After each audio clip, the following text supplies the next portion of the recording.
as I said earlier on, we have a stellar cast of panelists and speakers who are going to talk to us about protecting taxing rights in an increasingly digitalized economy. And from where I'm reading it, there's a semicolon there. Then it says, emerging trends, challenges, and policy options for African countries. Alvin, I think whoever wrote this, is a PhD student or has a PhD, this thing of imposing semicolons everywhere.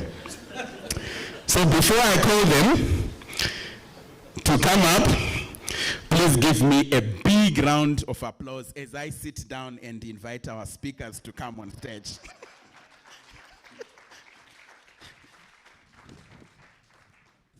I'm going to start with the last one. He's the founding chair of Tax Justice Network Africa. He served as chair of the Global Alliance for Tax Justice and senior advisor for Tax Justice Network Africa. He is currently working as the executive coordinator of the Global Alliance for Tax Justice. He's written 2 books on Africa's development challenges. He's written several articles and book chapters, as well as being a regular blogger who makes contributions on development policy, the role of the state in development, governance, accountability, tax and development, and illicit financial flows. And when I asked him to tell me a single fun fact about him, he said that I have nothing fun about me. And I pressed him further, and I hope you will laugh at the fun fact, because he went on to tell me that, okay, the fun fact about me is that I am an anachronistic anti-neo-colonialist. Please give a big hand to Dereje as he comes on stage. That was fun, right? He's going to tell us. And next, she is the deputy head of the Global Relations and Development Division at the OECD, Center for Tax Policy and Administration, since October 2017. So those who don't like OECD that much, hasn't been there that long. Her primary role is to encourage developing countries' perspectives in the development and implementation of OECD standards and guidelines in the tax area, and to provide assistance to developing countries to strengthen their tax systems. I don't know if it's just me, but this seems like a preemption. Please help me to welcome Vasha Singh on stage. I asked her to also give me a fun fact about herself, and her response was that everything is very serious about me. And I pressed further, and she said, okay, the fun fact about me is that I like to advocate about women. You guys should laugh. And next on stage, I would like to invite someone that a lot of us know. We worked with her when she served supporting the office of the Deputy Executive Secretary of UNECA, particularly the work on illicit financial flows. And for the purposes of this conference, she wants to be known as a digitalization expert. And she also wants it to be known that she is here in her personal capacity. We all know what that means. Again, when I asked her to share a fun fact with us, she initially told us that there is nothing really fun about herself. Pressed further, She says that she's a grandmother of 3, and she takes real pride in that fact. And also that she is the old lady of the house. Please give a big hand to Aida Opoku Mensah as she comes up.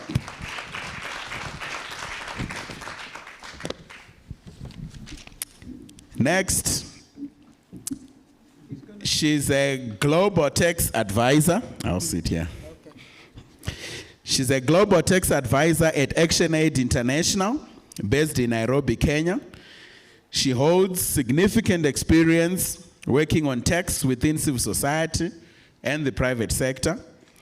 She currently provides support to 11 African countries within the ActionAid Federation, working on or looking to work on tax justice at the national level.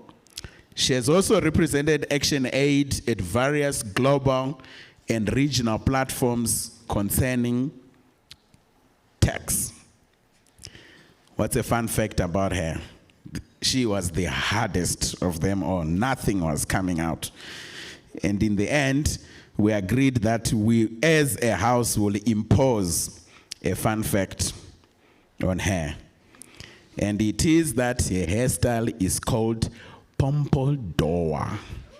Please give it up to Joy in Dubai as she comes forward. If you've never seen a Pompadour hairstyle, that's how it looks. Google it up. I'm not sure it's French. I'm not sure what language that is. Joy, please come forward. And last but not least, he is the Executive Director of the African Center for Tax and Governance, a PhD researcher at the University of South Africa, writing on taxation and digitalization, and a member of the Base Erosion and Profit Shifting Monitoring Group. He too did not have anything fun or interesting to share with us. Now I'm beginning to wonder, what company am I keeping?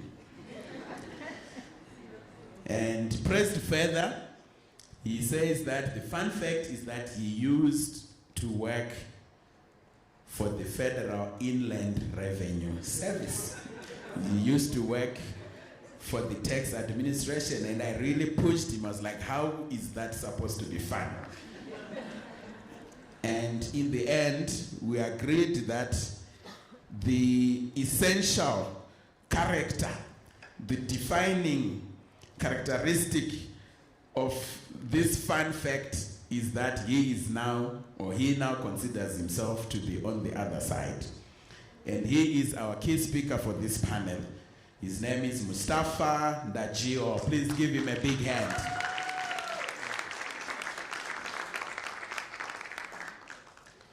He carries the very significant responsibility to unpack these issues for us. So the way we are going to proceed is that I'm going to invite our key speaker to speak to us for about 15, maximum 20 minutes. And after that, I'll invite our stellar cast panel of discussants to speak to us, responding to any provocations from the key speaker's presentation, and also if they have answers to different questions posed by the key speaker, I've told them that it is okay. So we look forward to a very vibrant, interesting conversation, and after that, we will open it up for engagement in plenary. And then in the end, I'm going to invite them to also respond to whatever questions that are coming from the plenary. So without much further ado, please give a big hand again to Mustafa as he delivers his key speaker remarks for our panel.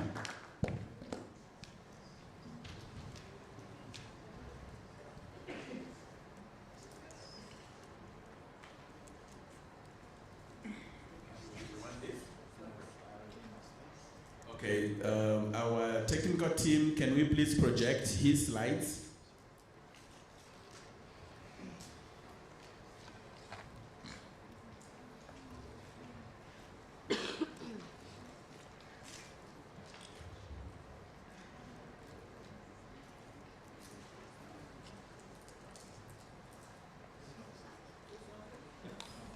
Okay, these are not his slides. Can we fix that, please? Unless if he's prepared to speak to the OECD slides, we can start.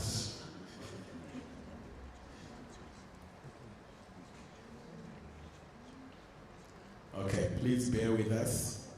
Just a couple of minutes, this will be sorted.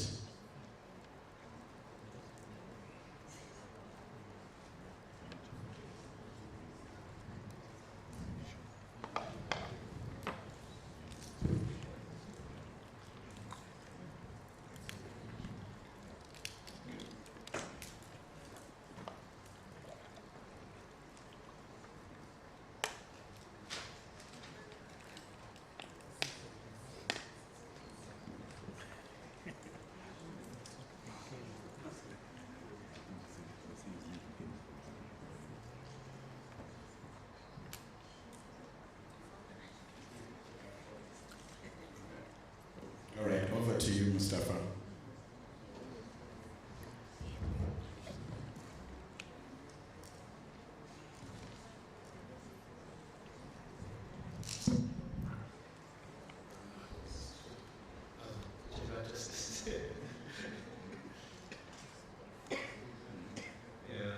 Good afternoon, everyone.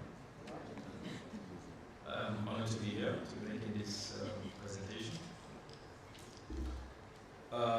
Before the slides come up, I think we can start the conversation. A lot has been said already with regards to how African countries need enough revenues to fund development. Also, we have discussed the challenges related to this taxation. The digitalization of the economy has come to exacerbate this challenge, which is the reason why currently we have proposals flying from left to right, unilateral measures, interim measures, and whatnot. And so this presentation is going to mainly try to unpack the recent OECD proposals, and at the end, we will, At the end, we should be able to tease out the policy options for African countries. Where do we stand? What do we do? Do we follow the OECD proposals? Do we come up with our interim measures? So that's the conversation we're going to have today.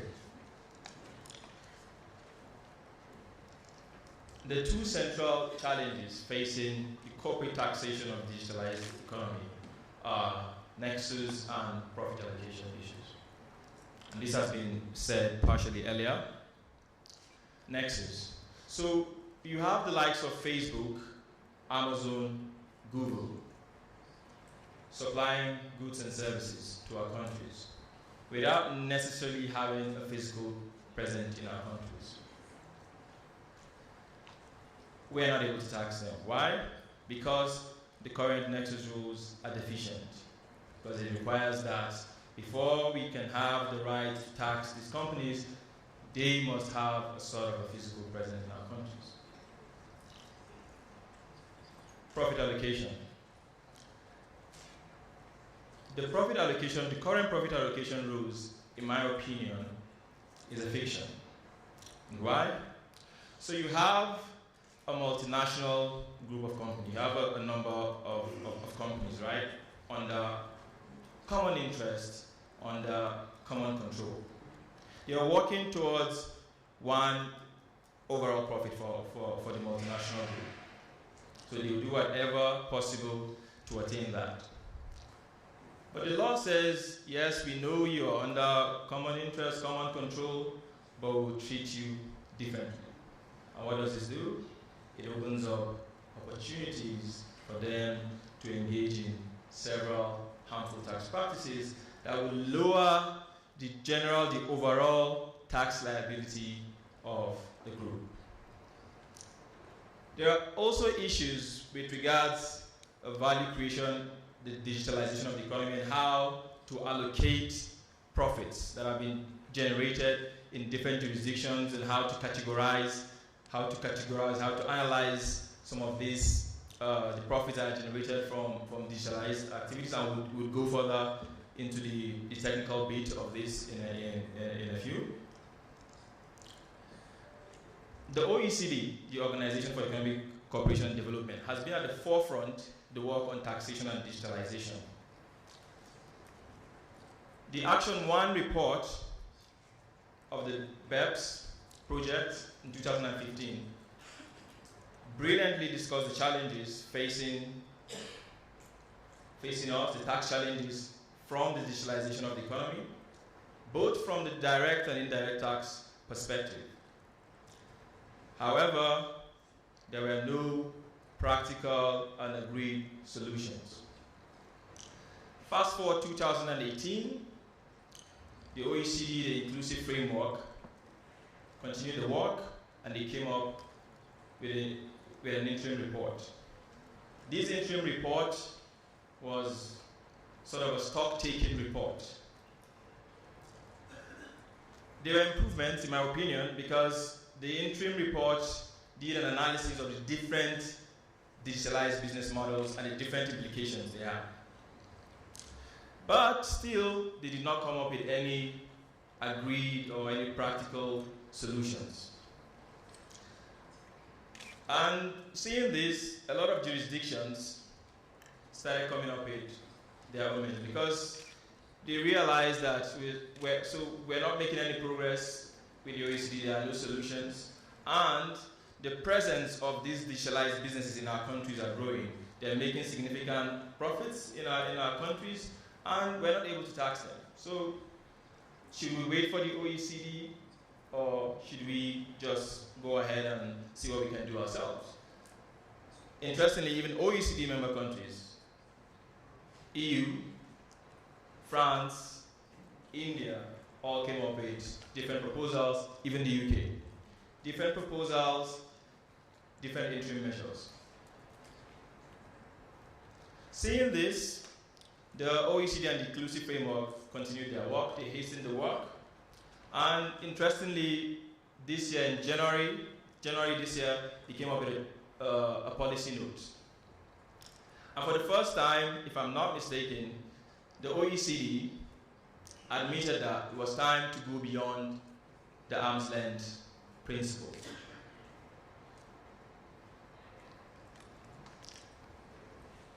The technical note was a prelude to the public consultation document.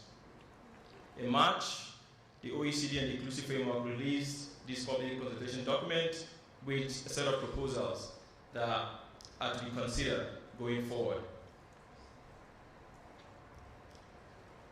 This public consultation document received over 200 responses, which is, I believe, one of the highest, if I'm not mistaken, that the OECD has ever received. The TGNAs, the ATAFs, even the BEPS monitoring group, we all responded to this consultation. And based on the responses and the proposals, we now have what is called the program of work to develop a consensus solution to the tax challenges arising from the digitalization of the economy.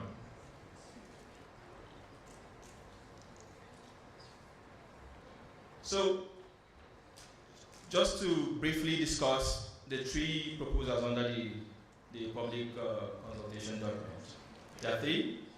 One, the user contribution, marketing intangibles, and the significant economic presence.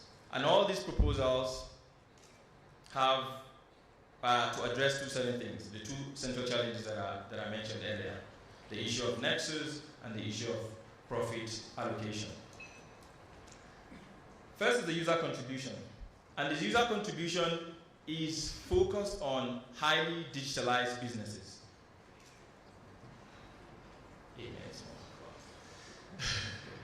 So I think I'm just going to skip this and go to the program of work because it's more or less the same, so I don't waste time on this. So the program of work. The program of work is split into two pillars. Pillar 1 addresses the issue of nexus and profit allocation, and Pillar 2 addresses other harmful practices, particularly looking at tax competition and a race to the bottom.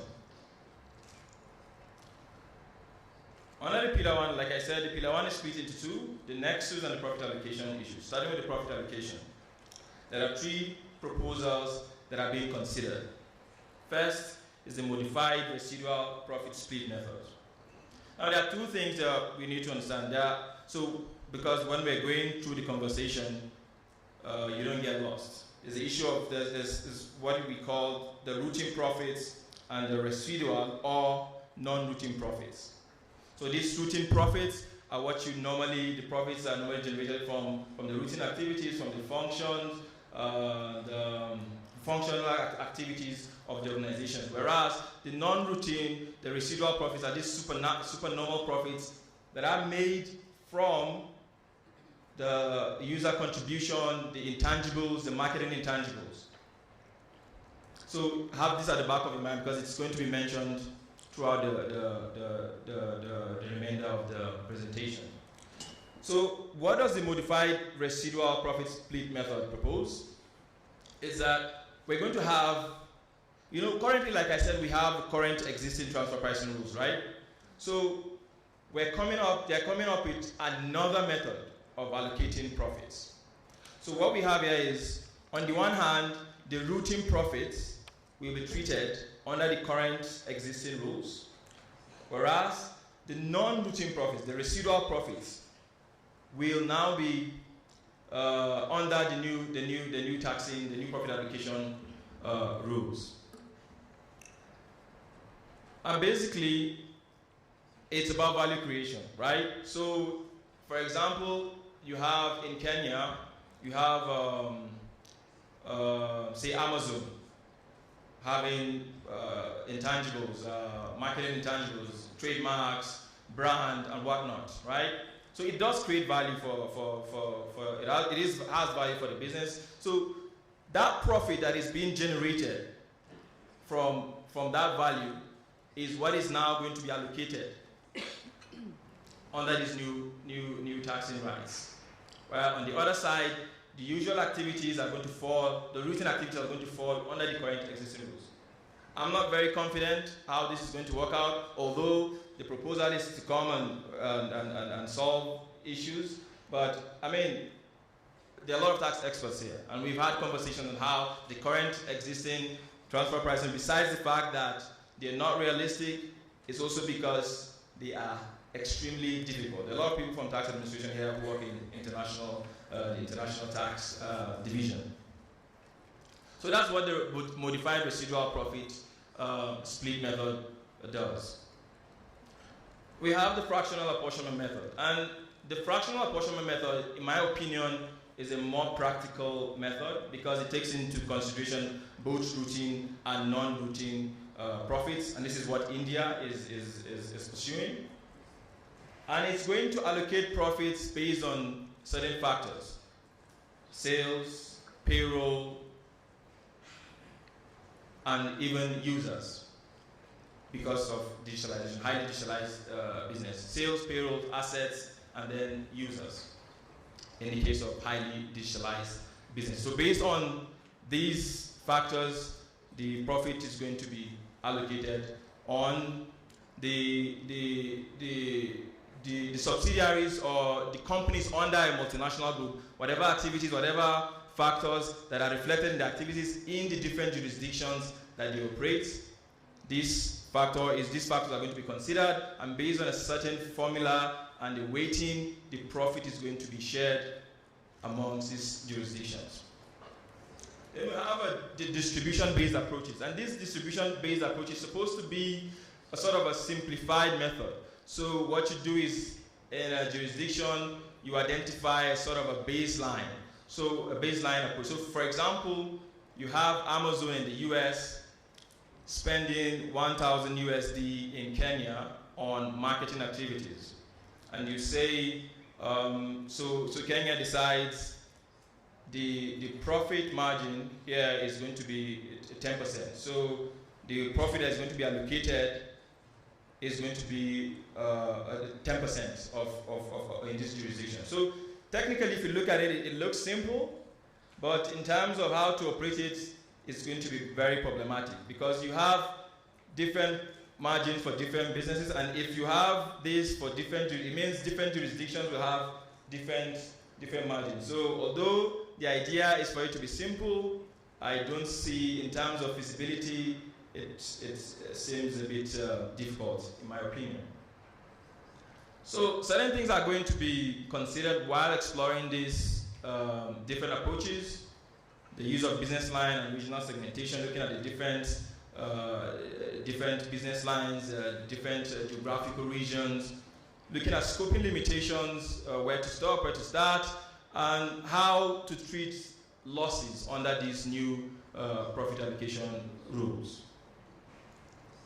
The second aspect of the pillar one is focus on nexus. And it also has two aspects, more or less the same. One is either we review the Article 5, and the Article 5 of the OECD, the UN, the ATAF model speaks mainly about the nexus, although there are slight differences between the UN and the OECD model. But mainly, it's to address the issue of the physical presence requirement. So amend that or come up with a totally new provision that addresses the same issue. More or less the same thing, but either you amend Article 5 or you come up with a new article in entirety. The factors to consider, there are several factors. First factor being a revenue threshold. However, it cannot be the only factor because there are other factors that can be considered, such as a dedicated website, a user base, and so many other relevant factors. And dedicated website here is not necessarily talking about having a server in the country, but saying that, so for example, you have, if you live in France, you see that there's Amazon.fr, so clearly, you know this website is for these jurisdictions. So those are the things that will be used as criteria for the new nexus. The pillar 2, like I said earlier, is an anti-base erosion, but addressing the other BEPS-related issues, particularly tax competition, what's it called? The race to the bottom. And it has there are two approaches that are being considered as well, the income inclusion rule. And this is how the income inclusion rule works. So if in Kenya, so first of all, there's going to be an agreed minimum tax rate, right? So for example, let's say 20%, a global minimum tax rate of 20%. So if Kenya says we're going to reduce our corporate tax to 15, we're giving incentive of 5%, no, 5%, 25% exemption. So you pay 15% rather than 20% in Kenya. The home country of that multinational group, if you don't tax it in Kenya, the home country will tax that 5% that you don't tax, which can be done through either a top up to a minimum rate, using a fixed percentage, or exploring simplified methods. Second is a tax on the base eroding payments, and these are particular to our source rules, the withholding taxes, the royalties. So the same logic. If it's lower than the agreed minimum tax rate, you either top up, use a fixed percentage to tax it. So it's a concern for us African countries because we know how we are laced with a lot of tax incentives, both the useful and the not so useful ones. So there's a conversation about, do we stamp this out, or is there any room for us to actually say that, okay, no, we have some sort of tax incentive that we should be able to apply? And I'm sure maybe Joy would speak to this because I know she's very passionate about that. To just say, yeah, we agree that there's going to be a minimum tax rate and this is going to, but for African countries, why don't we consider saying we're going to exempt certain things, we're going to carve out this sector, it doesn't apply to this sector, or let's find a way, because the realities of African countries may not be the same with the realities of developed countries. There may be some sectors that incentives may actually work. So what are the takeaways from these proposals? First, African countries are recognized as marketing jurisdictions, and the proposals lay a strong emphasis on marketing jurisdictions. Ordinarily, this looks good, looks great for African countries, and also that finally we're beginning to go beyond the arm's length principle. However, we're still holding on to the arm's length principle, because on the one hand, you want to use the existing transfer pricing rules. On the other hand, you want to also use the new taxing rights. How that is going to work out, I am not very sure. So another thing is the inclusive framework. So now we have about 131 countries with sizable representation from African countries. However, there's also the question of how inclusive the inclusive framework is. So the new proposals also go beyond the digitalized economy. It's not just restricted to the digitalized economy. Particularly, if you look at the nexus issues, the physical presence requirement. The way you have Amazon, Facebook, and whatnot supplying services into our countries via digital means. You also have, for example, in African countries, the extractive industry is very key, right? So you have also companies, businesses supplying services. And so these rules will, in another way, also apply to these companies.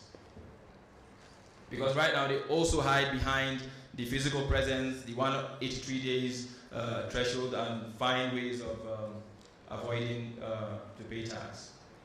What is clear is there's a lot of technical work that has to be done, and I'm sure we've had some meetings with some members of the OECD as part of the BEPS monitoring group, and there's continued work on the technical bits of the proposals.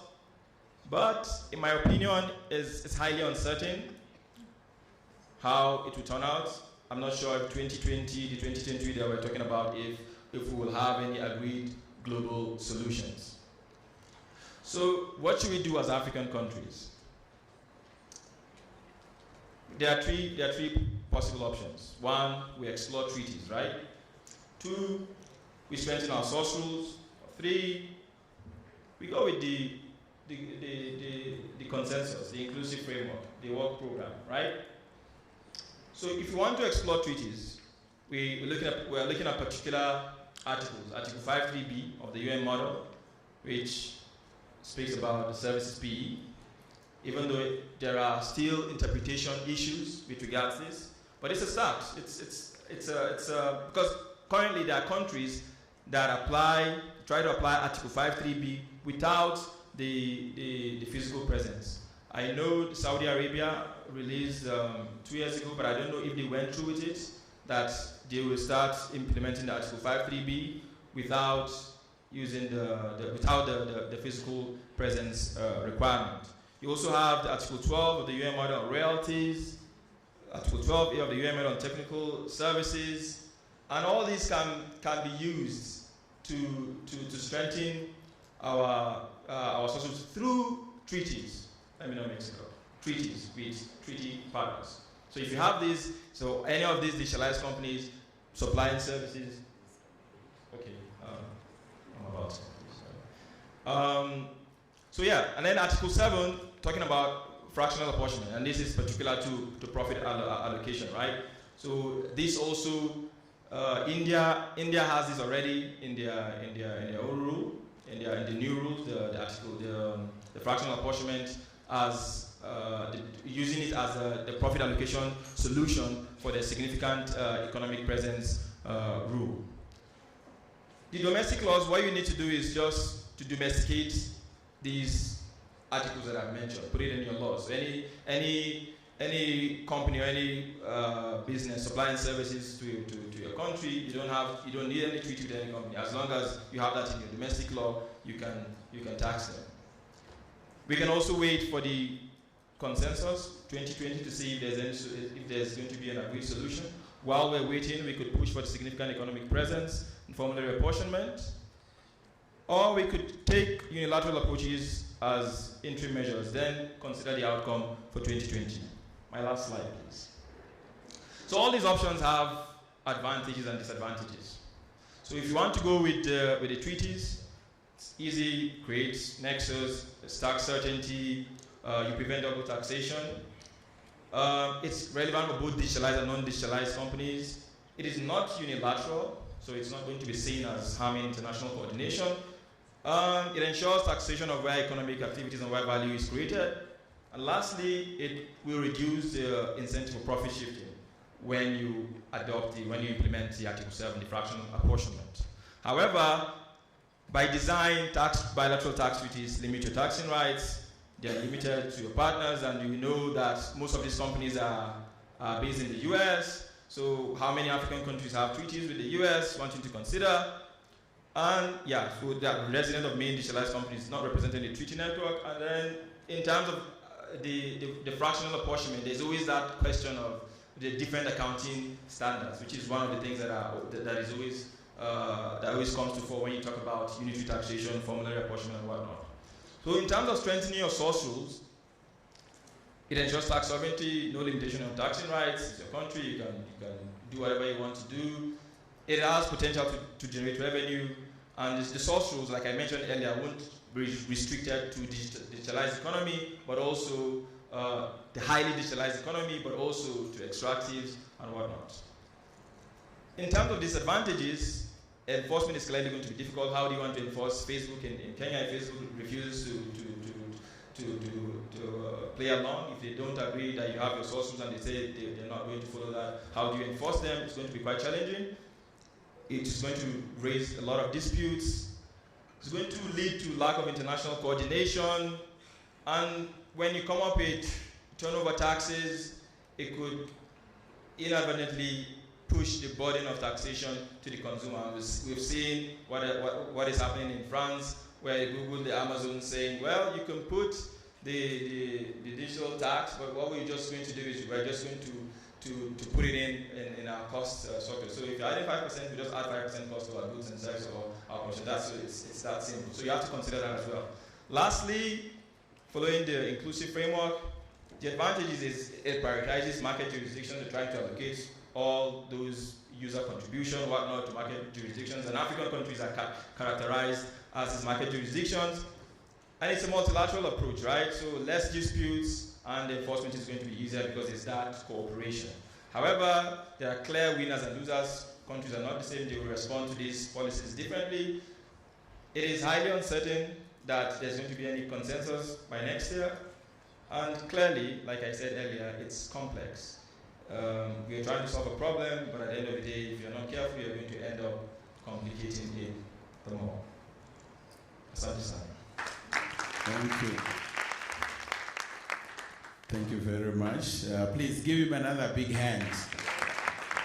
It's not an easy task to unpack these issues, even at the level of technical conversations, and let alone activists and advocates, and a lot of us who are championing these issues. We are discussing protecting taxing rights in an increasingly digitalized economy, looking at emerging trends, challenges, and policy options for African countries. So thank you, Mustafa, for opening up the conversation for us, including looking at what could be the different options that we have for the continent, and assessing the advantages and disadvantages of different courses that we may take.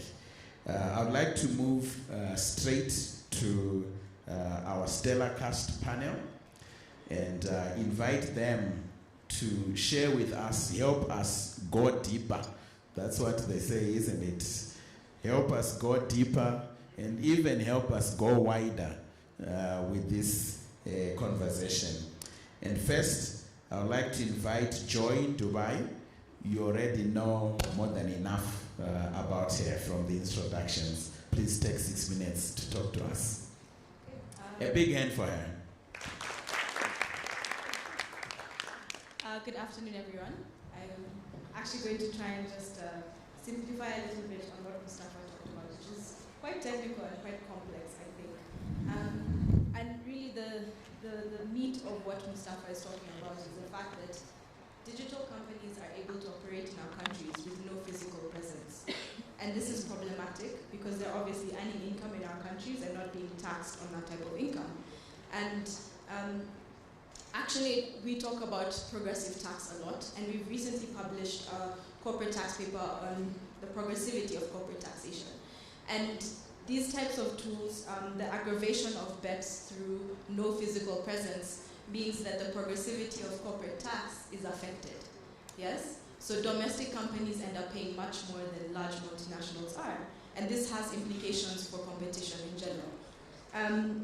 So generally, the global conversation has big implications for the national level. But as Mustafa was speaking, I was trying to think through, there are a few questions as African countries we should be asking ourselves, but there's also a few things we need to generally be aware of. First, Mustafa mentioned that this conversation is beyond the digital economy. So what we're talking about at OECD level has implications for other sectors.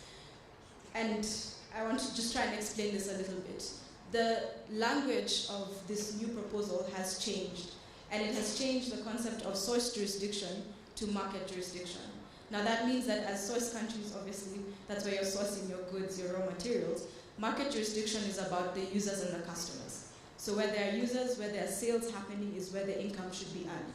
Now for the extractive sector, which for all of us African countries, that's the lifeblood of our taxing economy, that means that if you're taxing extractives, most of the income will end up with the users, the sales, which tends to be northern countries, unfortunately. And if we're not aware of this, of the implications for our own taxing rates as source jurisdictions, and this is the old terminology, we stand to lose quite a bit. And unfortunately, this is not being communicated, I think. It's not being spoken about enough. In addition to this, the minimum tax is very important. Obviously, as Mustafa has said, it has implications for incentives. So if you introduce a minimum effective corporate tax rate, you're saying, look, for every company, every MNE operating in your jurisdiction, they have to meet this threshold. Whether it's 15 or 20% is yet to be determined, but this is quite a big global debate at the moment, is what should the minimum effective tax rate be? But African ministers of finance are actually saying, we want to maintain our right to offer tax incentives, unfortunately. And because there's very little pushback, and I know ATAF have been trying to convince their members to stray away from this way of thinking, because of course harmful tax incentives are resulting in massive tax losses for us. And I know we have this argument with Mustafa. Of course not all tax incentives are bad, but we specifically in civil society speak about harmful or redundant tax incentives. And those are the tax incentives that are not necessary to attract FDI. And there's several studies have already been done that show that offering incentives is not what's going to bring multinationals to your country. What we need is better public services. We need better infrastructure, security, labor force, etc., etc. So the minimum tax proposal is fairly important, but I think that if we let the northern countries continue to lead the conversation, unfortunately we might end up with a very low minimum effective tax rate. Now, in order to sort of implement this proposed global system properly, I hope I'm still within my time, it means that we need a certain threshold for transparency in the systems that we have. And we are nowhere near the type of transparency that's required to understand how many users does Facebook have in Kenya. I mean, I could, if I had time in my hands, I could go and check if all of you are on Facebook and if you're selling something on Facebook. But the time spent on doing that compared to the money collected might not balance out. So is Facebook willing to declare how many users they have? How many people are actually purchasing advertising services from Facebook in Kenya or in Zimbabwe or in Tanzania? And are they willing to actually provide that type of information? Are we able to translate that type of information? And that's why what Deborah was speaking about in the earlier session about the negotiations at WTO matter. because the ability to access this kind of information will be affected by the negotiations of WTO. And tomorrow and Thursday we'll have more conversations about this. But beyond transparency, beyond corporate tax, we also need to talk about national developments beyond in the indirect tax space, which include value-added taxes and excise. And I'll just focus a bit on excise because it's very important. We must have Ugandans here in the room, and that's where we had the first over-the-top tax, the excise on social media services. And the impact was felt, I think. The initial impact was, are you trying to close down the digital civic space? The other impact was women and youth are using this space to do business. What are you saying to us? What are you communicating to the lower income earners? The other impact is, who are you taxing?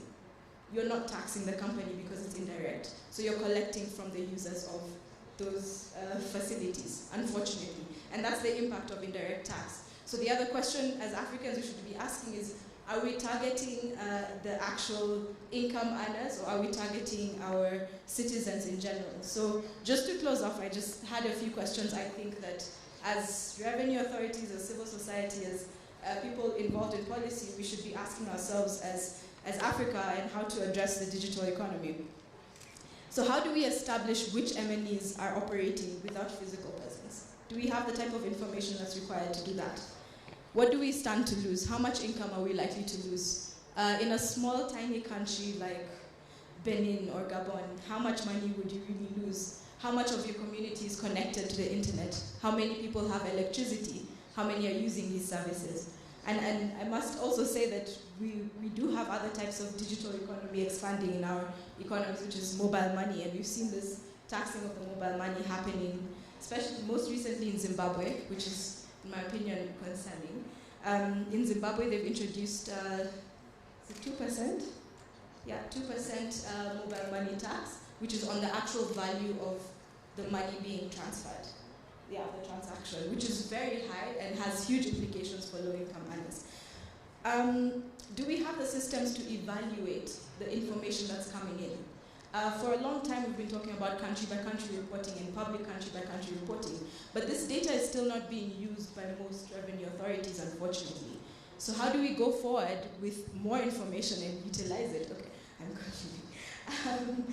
How do we protect domestic companies? And I won't go more into that, but I think that's clear. And complexity in administration can be highly expensive.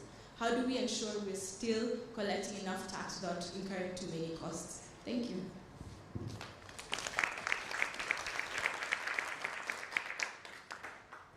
Thank you, Joy. We're going to move right on, and I'd like to invite Aida to share with us her perspective. Thank you, Briggs, and thank you, Mustafa, for the presentation, which was stimulating. And I'd like to thank Joy also for the issues that she raised. But let me talk from the perspective of a technologist or someone who's worked in technology policy.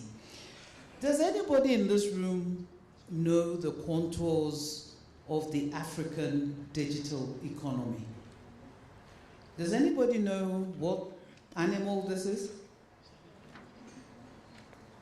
Because if we don't know what this animal is, then how are we going to tax it?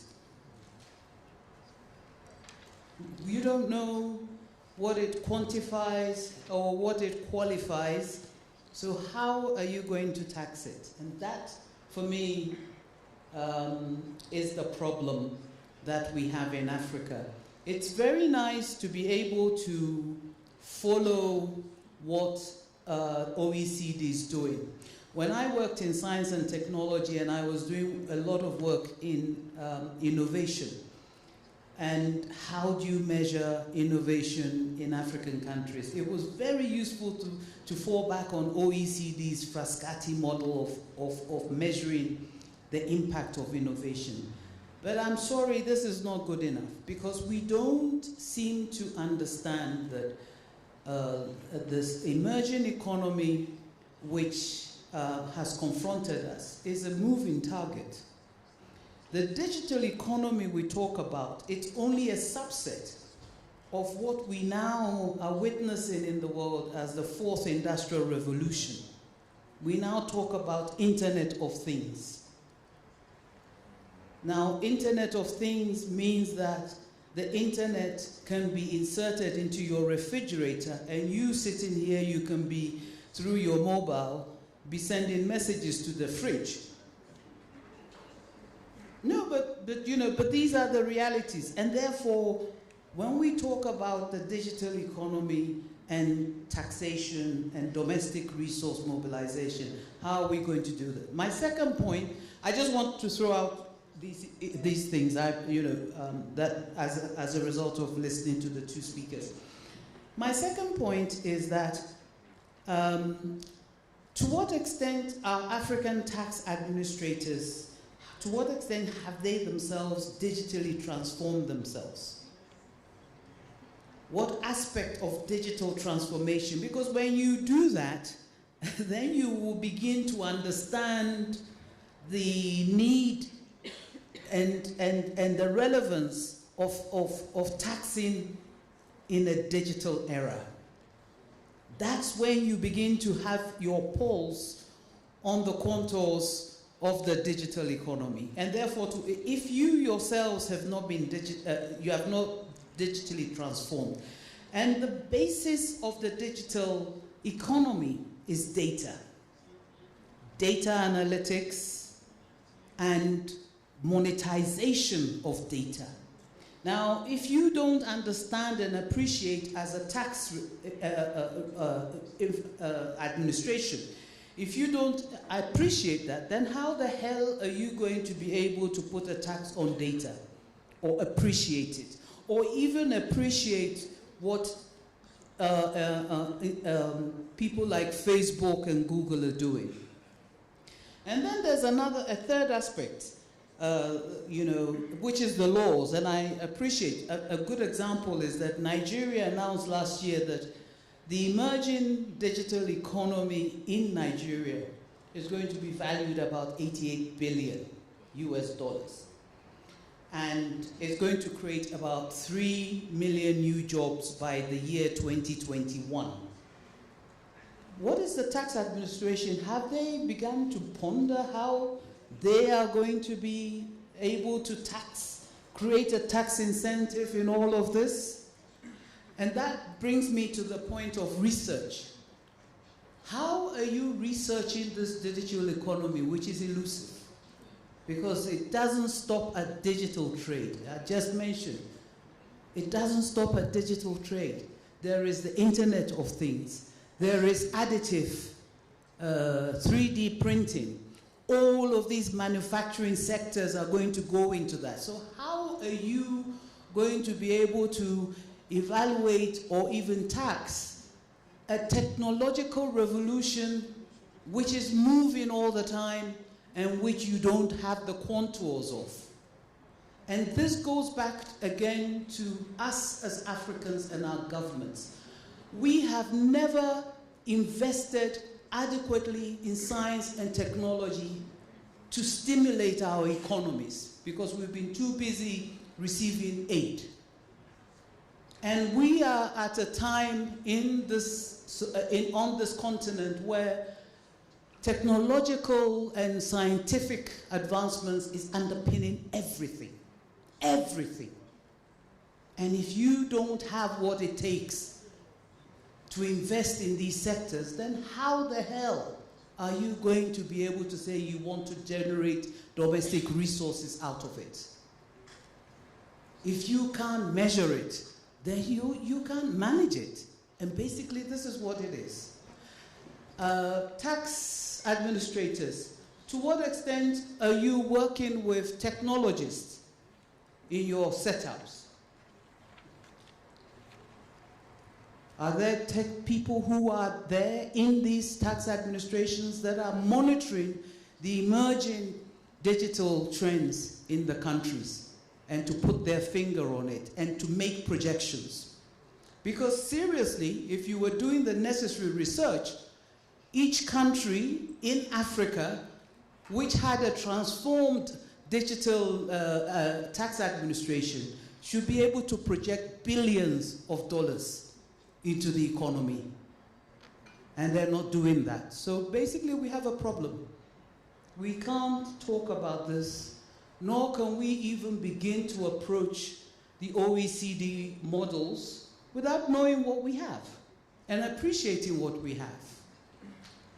So for me, I leave you with one thing. The mobile economy, which Joy mentioned, that in sub-Saharan Africa, the mobile economy will generate 150 billion of economic value by 2022.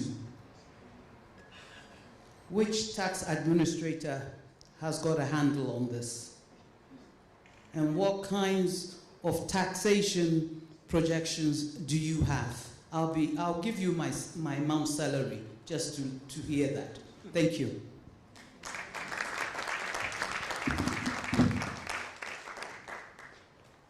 Thank you, Aida. We'll move right on. We've had a lot of reference to the OECD. So I'd like to invite Fasha to speak to us, please, before I close. Thank you. I think between Mustafa and Joy, they've covered what has been done. But I just want to remind us of a few things and also to share with you a little bit on some of the impact analysis that the Secretariat has been doing. So when we started with the BEPS in 2015, and we put on the table Action 1, we realized that the digital economy, you could not ring fence it because many companies they are digitizing. So we have companies, as we've heard, that do not have physical presence, that are trading cross-border. So therefore, there was the need to look at a global solution and how do we develop the rules for the taxation of the digitized economy.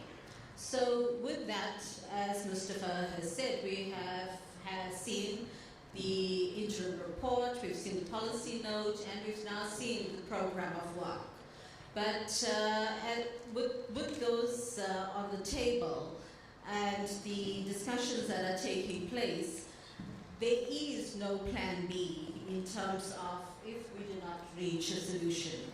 So the stakes are high, and if we do not reach a global solution in terms of the digitized economy, we already have many countries that are talking about taking unilateral actions in the absence of a global solution. So the question is, what happens then if we don't have the global solution and we have all of these unilateral measures that are being taken? What does it mean for us as developing countries, and what does it mean for us as Africa? The integrity and the relevance of the international income system is at stake, and the proposed unified approach presents a road to consensus that favors a minimum complexity. The unilateral unified approach is a package of A, B, and C, and the culmination of work thus far, and builds on the commonalities identified in the program of work amongst the three proposals that Mustafa has referred to, that were put forward by the UK, the US, and the G24. But in all of this, it aims to reduce the tension and the uncertainty in the tax system. This will require political level intervention in order to look at the scope and to be able to identify what are some of the things that should be in and should not be. So this week at the Task Force on Digital Economy, they are discussing the unified approach and the merging of the three proposals for consensus. And they're starting with strong commonalities that were identified in the program of work, which meets the demand for simplicity.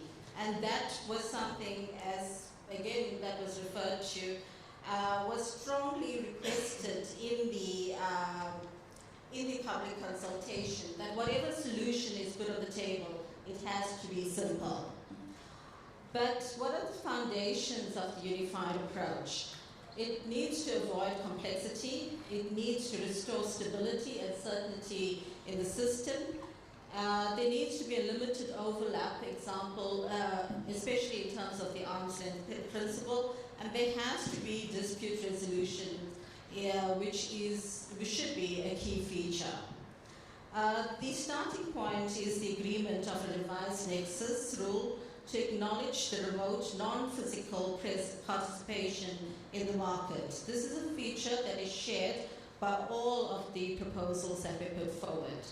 This needs to be combined with the revised profit attribution rules and existing rules which would, without modification, allocate no profit to the new nexus.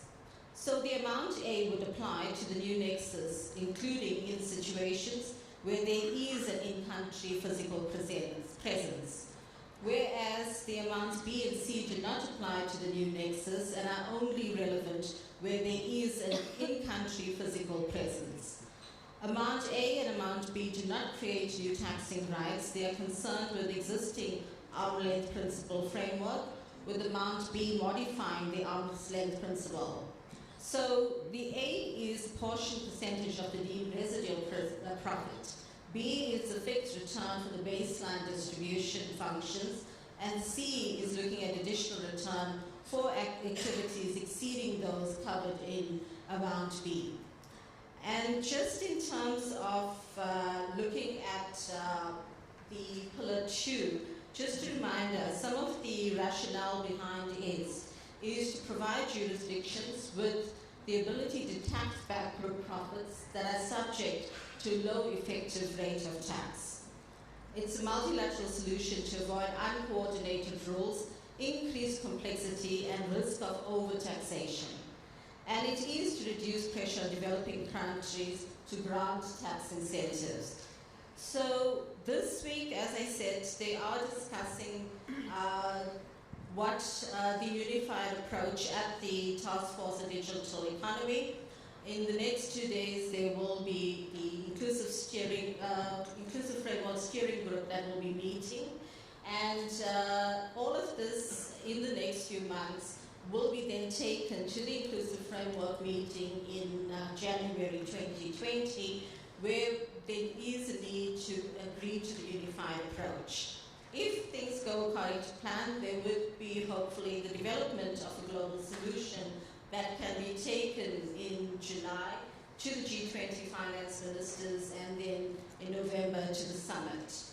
But I think the important thing is to note is that as inclusive framework members, there are 24 African countries, and each country has a voice.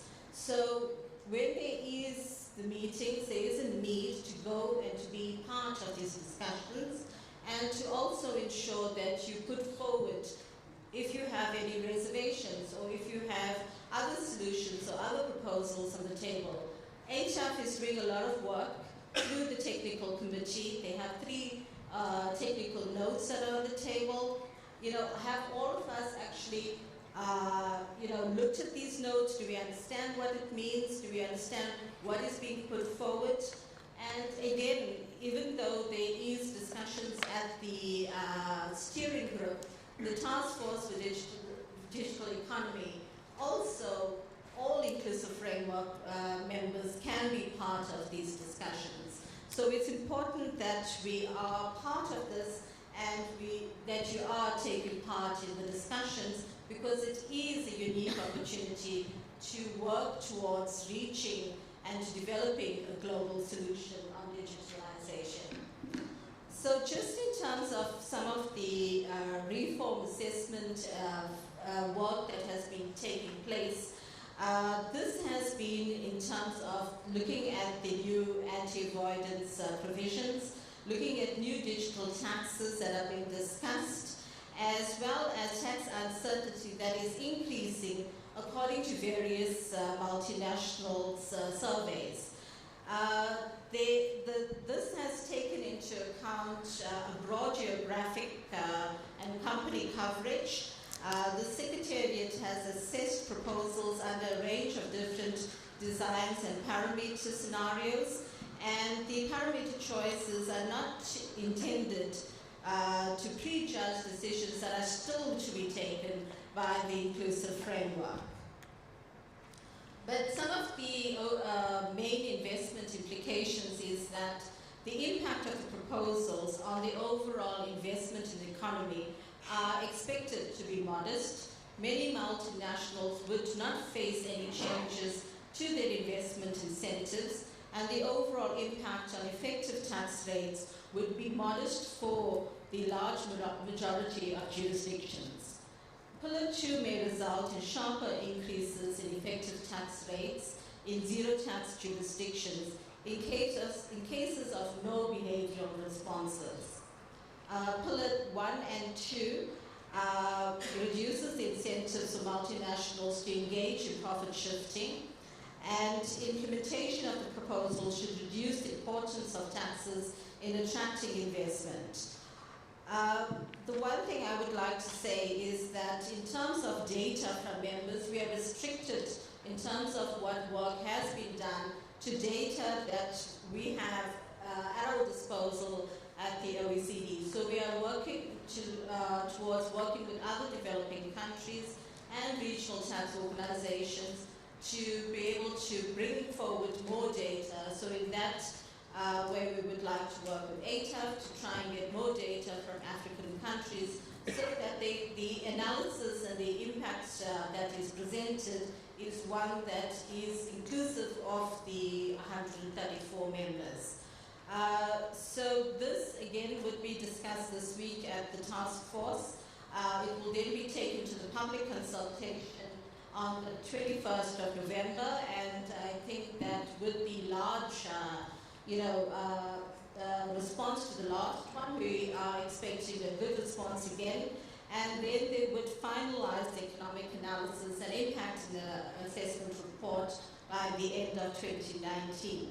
But however, there is an ongoing analysis that is anticipated in 2020 as we move closer to a global solution. Big hand for her, big hand. Last but not least, please give a hand to Dereje Alemahero.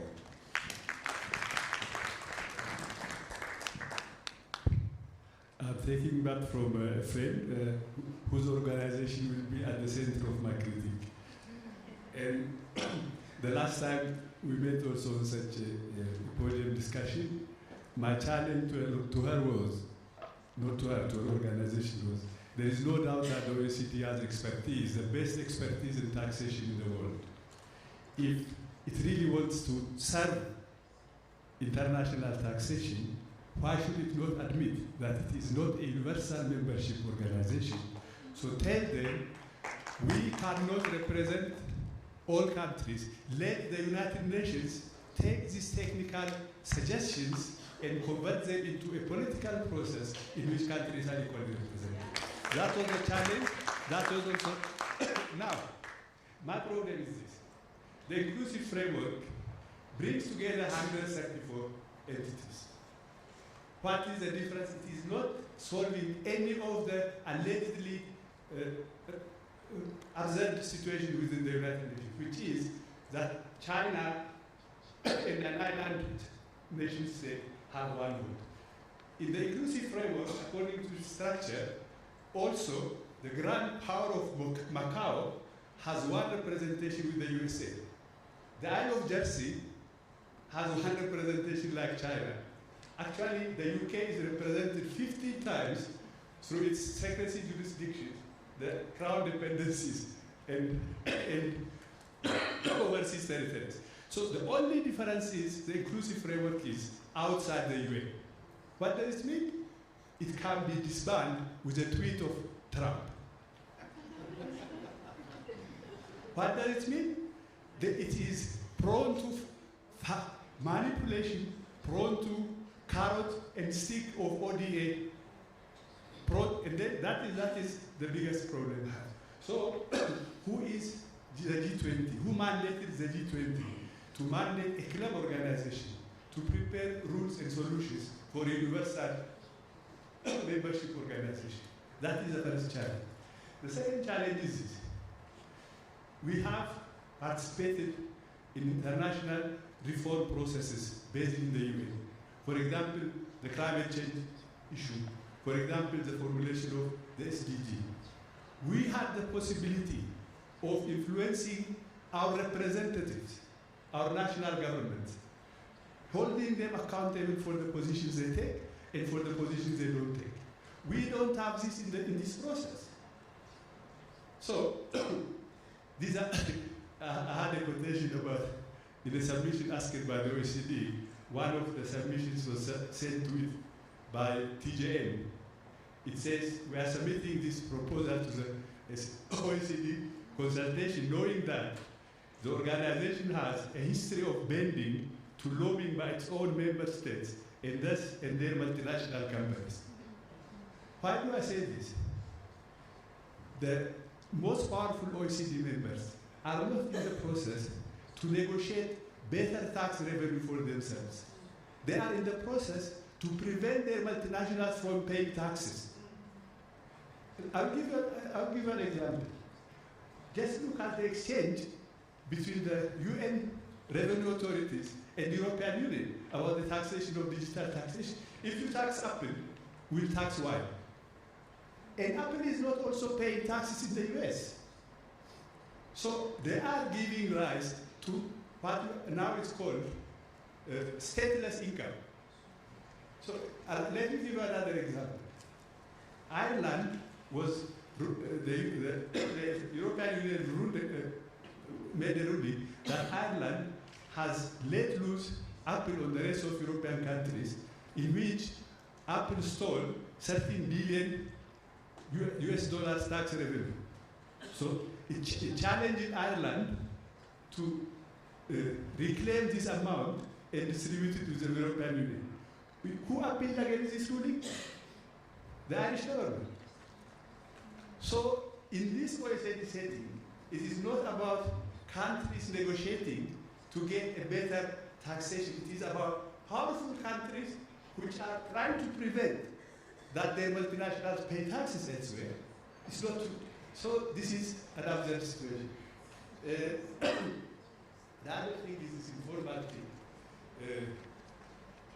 The US, the superpower, is not part of the common reporting standard.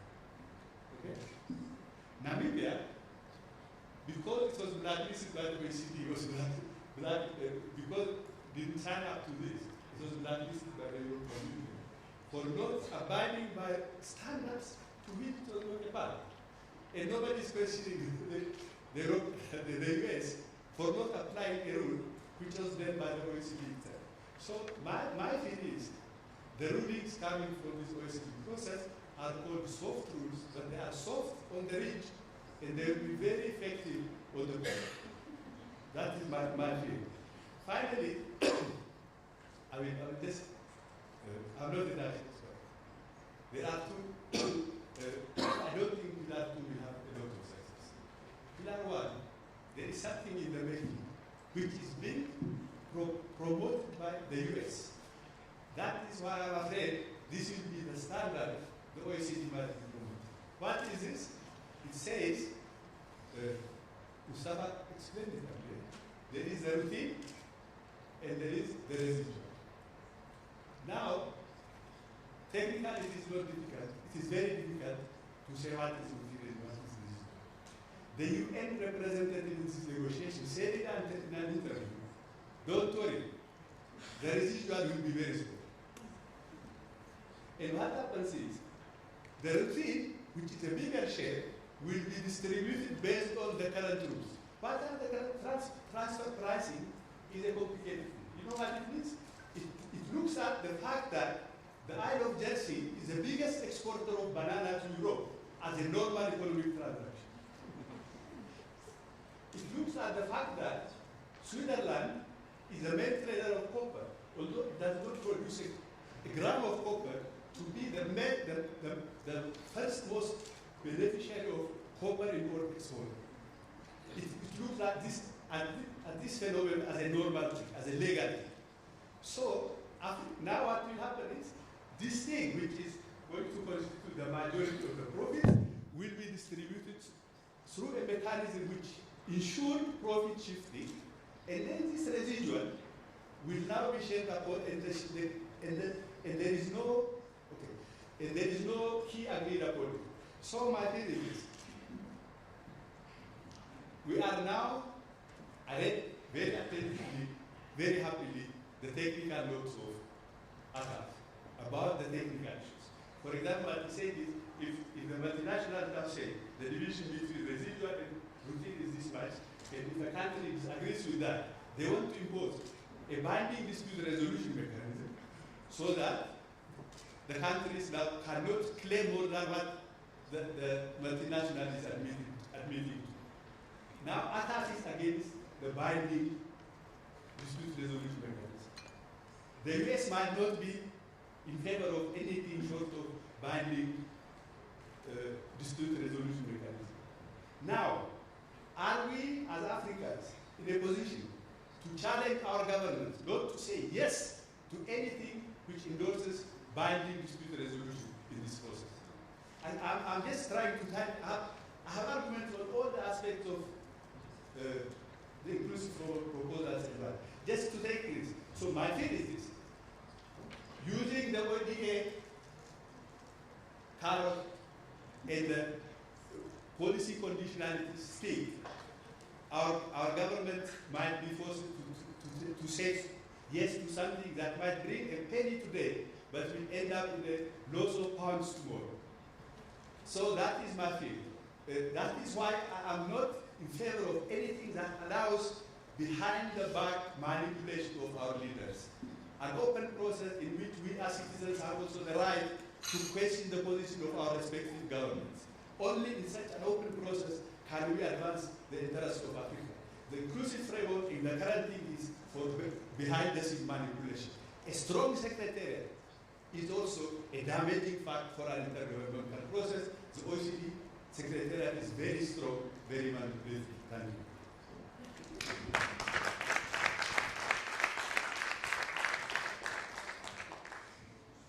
Thank you, Dereje. Please, let's give the whole panel from our key speaker and our four discussants a big hand.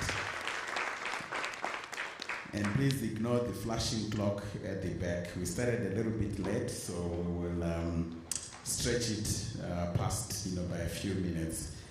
I wanted us to sober up for a second and continue the conversation between Dereje and Vasha. Our key speaker, the whole presentation was based on the way that the OECD has framed the discussion.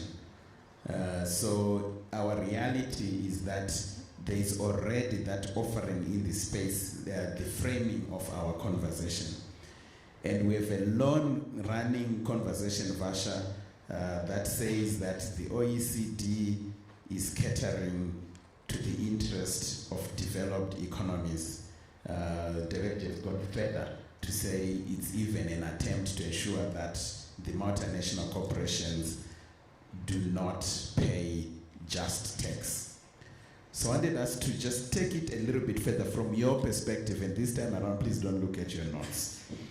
Just from your perspective, South African, working within the OECD, and with a bio that says your role there is to ensure that the voice of the developing countries is represented in how these taxation rules are ultimately set and agreed. What scope, what space exists within the OECD proposals and framework to address some of the anxiety that you hear expressed by Dereje? Dereje, when she comes, why is it that there is no African framework that is as dominant? Why is our keynote speaker not referencing the African framework, the voices, our positions in this conversation? Is it also not an aspect of our own? Does it not reflect on the responsibility that we have dropped? But let's hear from Vasha first. Okay, thank you. So the inclusive framework is made up of 134 countries, and over 50% of the inclusive framework is developing countries, and of which 24 is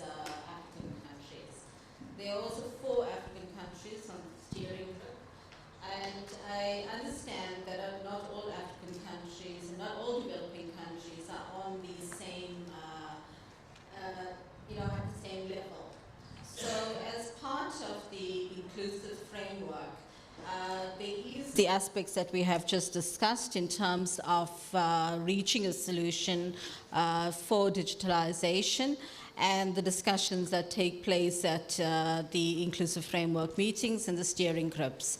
But there's a large part of our work, and that is something that takes place in the division that I am at in the Center for Tax Policy and Administration, is to assist developing countries that are joining the inclusive framework. So when a country joins the inclusive framework, what we do is we offer them an induction program, and we would work with the country to develop a roadmap towards the implementation of the BEPS minimum standards.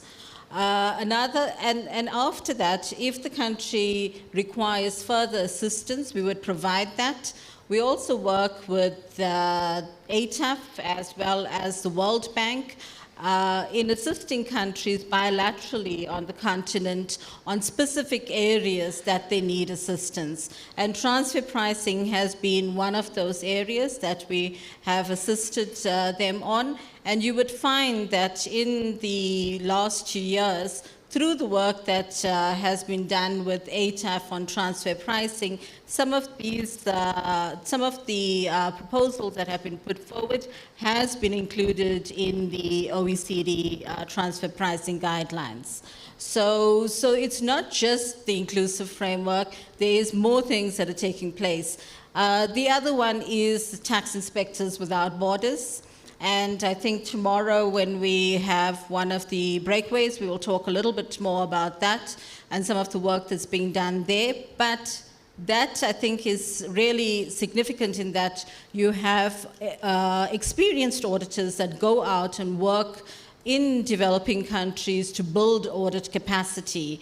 And we found that to date, there's about $480 million in revenue that has been collected through this, and that has included the work that has been done with ATAF and the World Bank in collaboration with the OECD. All right, thank you. So, Dereje, you talk of a universal membership organization, and you are taking us back to the 2015 debate at the third Finance for Development Conference. Has this not become a slogan that maybe is exhausted and we can't let go? This must be done within the framework of the UN, because nothing came out of that process. And really, why are we more critical of what has been put on the table and not more proactive in terms of putting things on the table as Africa? Why are we not talking about the African framework right now? Yes. Okay, if something is not accepted by the rich, it does not mean it is off the table. It was the demand for an upgrade of the UN Tax Committee was blocked by the rich countries, and still the G77 last week are demanding on this, so it's not off the table. But my worry is this. There is a cutthroat speed at which the OECD is boxing this process through. July. ATAF has no time to explain the technical explanations it has about its proposal, to cover all African countries and to get their buy-in. My worry is the speed is also maybe because they will lock us into an agreement before we are ready to sign any agreement. That is why my slogan is, delay this. No deal is better than a bad deal. It will lock us into, once it is decided, just like the one ruling us up to today was enacted by the League of Nations before our countries were independent, and it is ruling us up to now. And now, without our preparation, political preparation, if they arm twist our countries to go and submit to their diktat of accepting residual and split and whatever, we are tied into something out of which it is difficult to come out. So that is why we have, the IFF took a lot of our time. We're investing on that. Now we are trying to explain this and the political dimension of the problematic. We are not having the time. They are forcing upon us an agreement without the civil society, without African government, without us defining the position of our respective governments in a national policy dialogue as well. All these discussions are new. We are not ready for a treaty. So don't force us into an agreement which we have not discussed and endorsed as citizens of the continent. No agreement is better than a bad agreement. Okay, I'll pose one question to this side of the panel and open it up for a conversation. So, Aida, you spoke about understanding the contours of the African digital economy, and you talked about understanding the technological revolution that is upon us. And I wanted to pose a question and connect to where we started the discussion, specifically when I said our task is not to ensure that the taxman has more money. This conversation is relevant for us. We are engaged in it because we believe that tax can be an instrument of addressing the dire economic conditions and development circumstances of our people and uplift people from conditions of dehumanizing poverty. If we look at what you have framed as the fourth industrial revolution, a key aspect of it is actually the shared economy, the distributed economy. It is about people reclaiming the economy and depending less even on what can be done in terms of deployment of tax revenue by a state. Because the fourth industrial revolution is an energy internet, renewable energy based. It's a communication internet, 5G based. It's a transport internet based on automated, drones that are flying all over, driverless cars and all of that. So this new power that we are seeing going to citizens, where they end up doing things for themselves and not waiting for the state, does that impact our conversations and the way we have framed this debate about taxation over the last 15, 20 years, where it's about a centralized collection of revenue? Because now we are talking of a distributed, shared economy and more autonomy in terms of citizens. So are we not caught up in a very old conversation that needs to be changing and focusing on this distributed aspect? And as you three respond to that, I would really want to invite Joy to take us a little bit deeper on what you raised as the danger of the source versus the market orientation. You didn't explain to us why should that be a source of concern for us. So I want to start with you, Aida, and please pass the mic going down. Okay, thanks. I think that with the fourth industrial revolution, it's a distributed economy. It's a gig economy. But you also have to understand that we on this continent have not defined the fourth industrial revolution in our context. For instance, automation, you talk about drones, but if machines are replacing people, then people are not doing it for themselves. And if machines and robotics are going to replace the functions of workers, then there's going to be job losses. And job losses means that there's loss of revenue for the tax administration and for the state. And when we talk about the fourth industrial revolution, it's a very interesting concept because it's in principle talking about empowerment of the individual. In our own society, the government is very dominant, and it's not the whole issue of taxation is not going to go away because we have a fourth industrial revolution. If we're not careful, we have a fourth industrial revolution that will impoverish us even more. And my problem is that who is staying up at night thinking about these things? Because we need to be able to begin to say there is a phenomenon in this world, and it's upon us. But what does it mean for us? I am tired of all of these things being defined for us, and without us defining it. And goes back to what Dereje is saying. I personally think the IF, no disrespect to OECD, but what stopped African countries from coming together and saying, we won't have 24 countries go sit and negotiate the IF. We'll just have one country because we all have a common position. Why is it that we don't have a common position on all these critical things that are going to be life-defining? And why is it that why is it that we only see the digital economy as Google? Because it's not. There are indigenous things that are happening which is creating an endogenous digital economy. And so how are we going to protect all of these things? So for me, the distributive and the gig economy is a concept that applies to the fourth industrial revolution in Europe or America, but we have not defined it for ourselves in Africa. Thank you. Okay.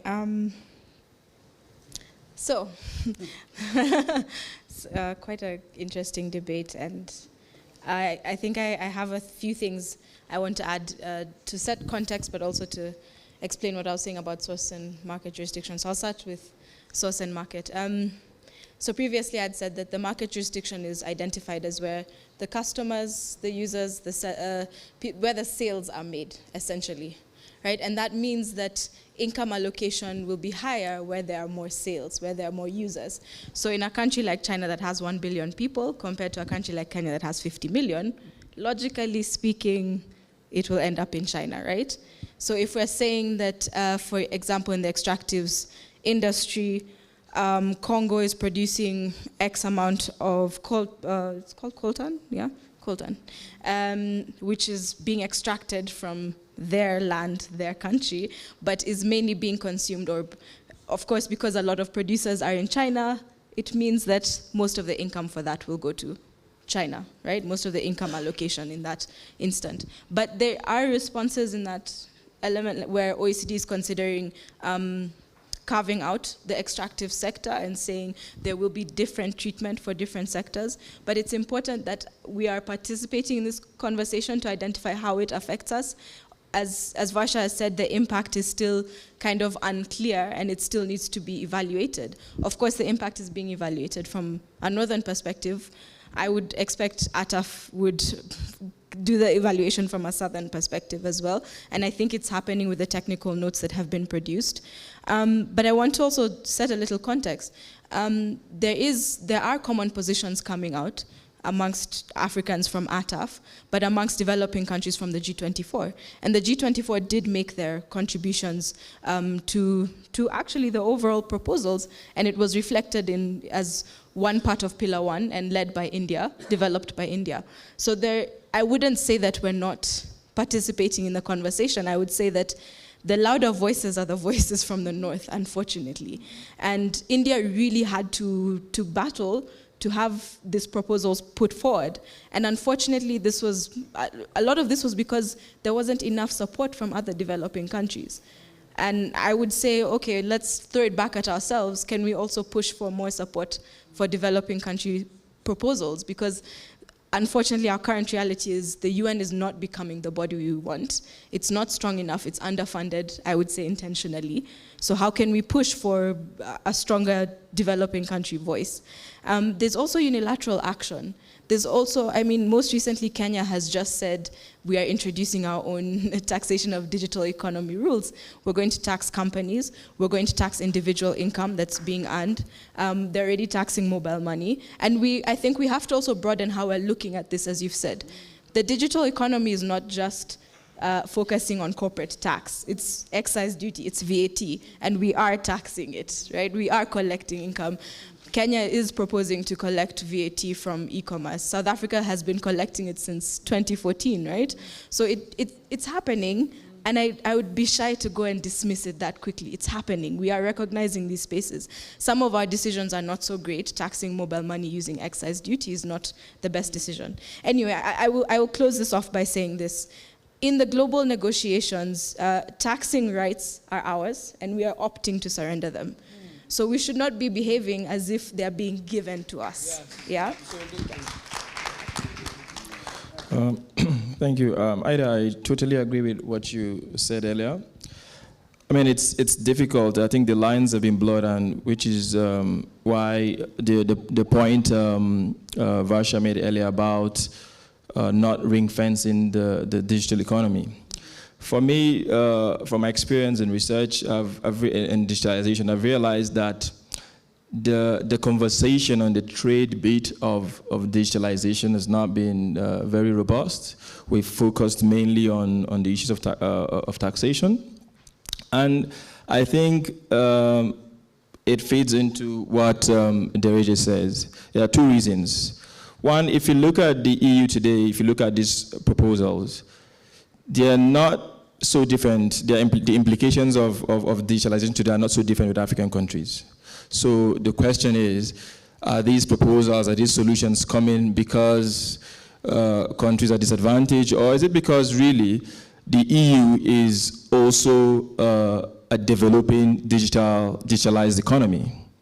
So these are some of the questions I believe we need to ask. And secondly, I think another reason why the focus has been on taxation and looking at the Googles and the Amazons is because of the power. I mean, the Google, the Amazon, the Facebooks, I mean, the GDP of, if you're comparing GDP, Facebook, Amazon are richer than so many countries in this world. So I think that's another reason why the conversation is tilted towards taxation. I started my PhD research in the area of digital free trade area. I mean, if you look at the EU, there's a digital single market, which now in a very good way feeds into all these proposals, talking about the VAT and everything. So the EU, at the end of the day, will have a sort of a pack of solutions that can be synergized. But in terms of Africa, honestly, it's something that we need to really look at, because if you go on with these corporate tax issues, and even the CFTA doesn't speak much about digitalization, talk about a digital free trade area, or if we're working towards. So I think these are issues that we need to look at, and it might be a challenge to ATAF, so to really consider looking into. Thank you. Thank you. At this point, I would like to open it up. How is this landing? Let me start with you, my brother, there. And let me see who else wants to make a contribution. A bishop at the back, Swad. Let's start with those three. Where? Was there another hand there? Let's start with this. Do we have a roving microphone, please?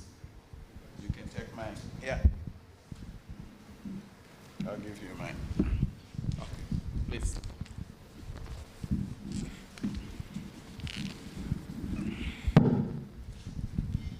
Merci beaucoup. Je vais intervenir un peu en français.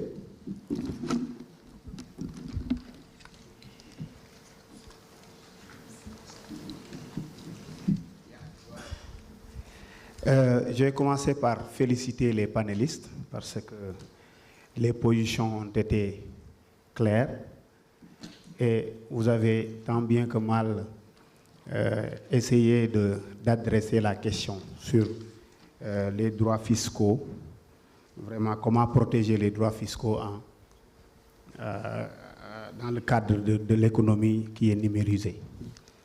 Je rejoins le doyen Dereji qui a un peu taclé l'OCDE dans sa façon de faire, parce que je me rappelle lorsqu'on faisait le plan d'action BEPS, on avait inclus les pays africains, mais la plupart des questions africaines qui sont propres aux pays africains n'ont pas été prises en compte. Aujourd'hui, on est dans le cadre inclusif. Il y a certains pays africains qui sont membres de ce cadre inclusif. Et pour le moment, leurs positions ne sont pas encore prises en compte. Est-ce que, je pose cette question à Madame de l'OCDE, est-ce que le cadre inclusif offre suffisamment de garanties aux pays africains qui sont déjà membres de ce cadre inclusif pour que ces pays puissent apporter des réponses idoines aux problèmes africains et que ces réponses seront prises en compte dans ce cadre inclusif-là? L'autre question... Please, can you give us an example? What issue was not taken on board?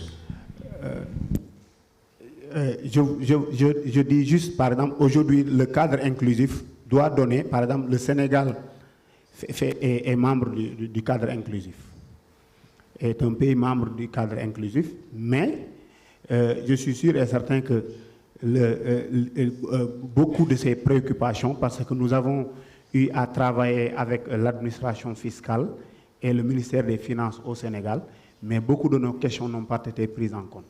C'est pourquoi je parle de cet aspect-là. L'autre question s'adresse à Derigi.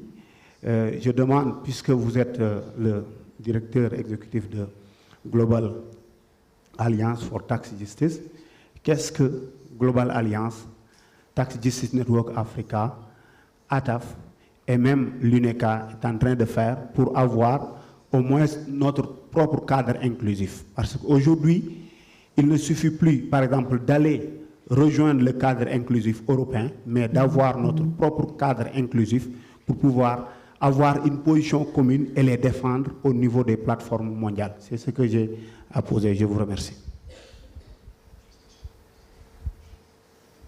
Let's go to Bishop at the back. Bishop at the back there. Back to your left. Back in green.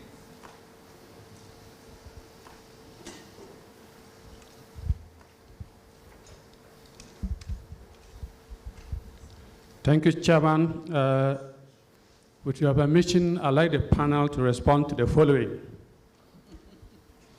One, that what we're experiencing is really a techno-economic revolution. And with every techno-economic revolution, it comes in cycles. And every country has to develop a response. Africa needs to develop a response to do this techno-economic revolution. The digital economy is just a small part, as one of the panelists said. Every country responds depending on the stage of development. The Americans are apprehensive about your taxing of their digital companies because they are a pursuit economy. In economics, we say you're a pursuit economy. You have reached, your economy has matured to a level where you now need innovation to be able to make it to the next phase. So these are the vanguards you are relying on to take you there. So you ring fence them and you defend them against anybody else, including the UN. The British economy collapsed long ago. They have had a declined economy for a long time. Their response will be different. The Japanese and the Chinese were the pursuers who tried to displace the American economy and successfully did that. The Americans had to survive. Africa has not developed a position, as we all considered. So the fundamental question is, what should be Africa's response, first and foremost, to the techno-economic revolution? Do you have a suggestion, Bishop? Thank you very much. Bishop, any thoughts on that? What should be Africa's response? Well, the first thing is that we need to understand where we stand in terms of the stage of development. There are three broad stages. The labor-intensive or labor abundance phase, the pre-Lewis stage, and the matured stage. We are still in the labor abundant largely, save for South Africa. If you take Africa, South Africa, Ghana, Ivory Coast, the rest are all but arms. So their response is different from these other countries. All right, thank you. Swad?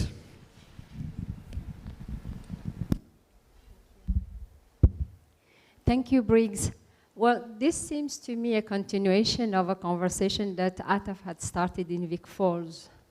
And we seem to be turning into circles. As you said, we're still not coming up with what we were to recommend if we were to say one or two sentences out of a dialogue of this nature. We know how policies are made. And then we keep talking about Africa as if it's a country. 55 countries. They should come with a position. How do you come with a position? To do what?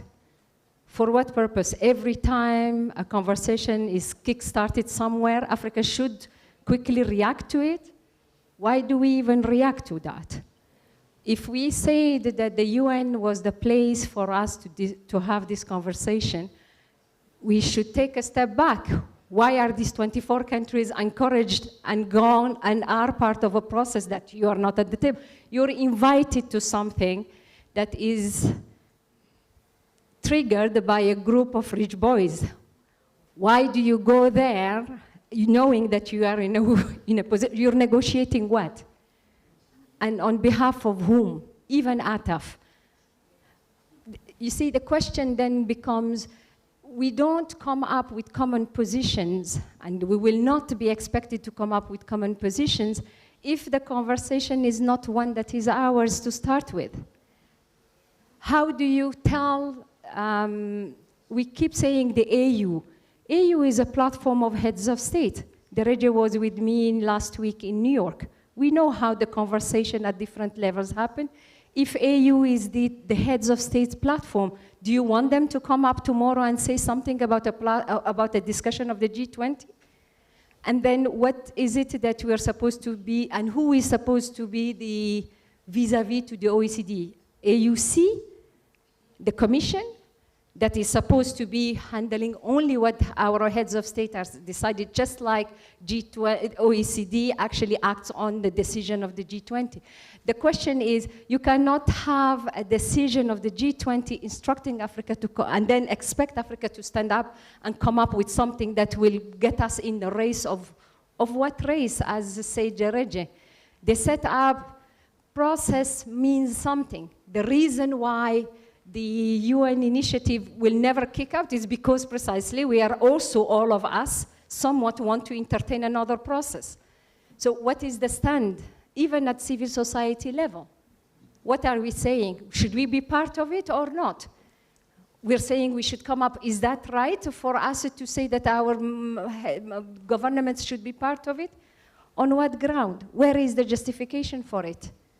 Where are the even experts at policy, on the policy side, that are feeling that this should be part of what they do? Because ATAF is a platform of practitioners. In the same ministries, the policy side isn't picking it. So why aren't they picking it up? Very important questions.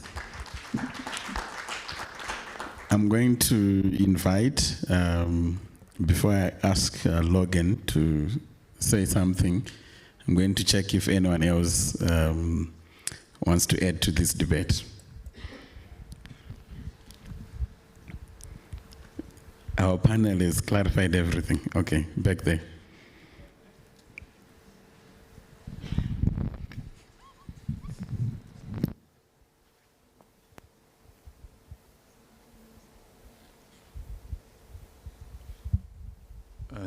Thank you.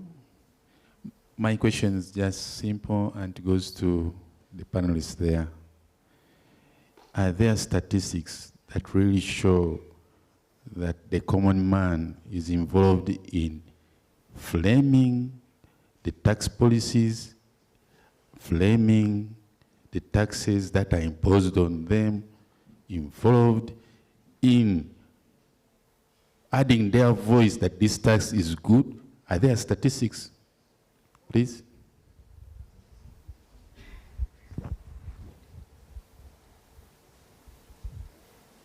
any additional inputs? All right, so I'm putting you on the spot, Logan, because we've heard a lot about ATAF, OECD, AU. If you could just chime in terms of, you know, the processes and the platforms that we are using to engage in this conversation and the direction that we are moving.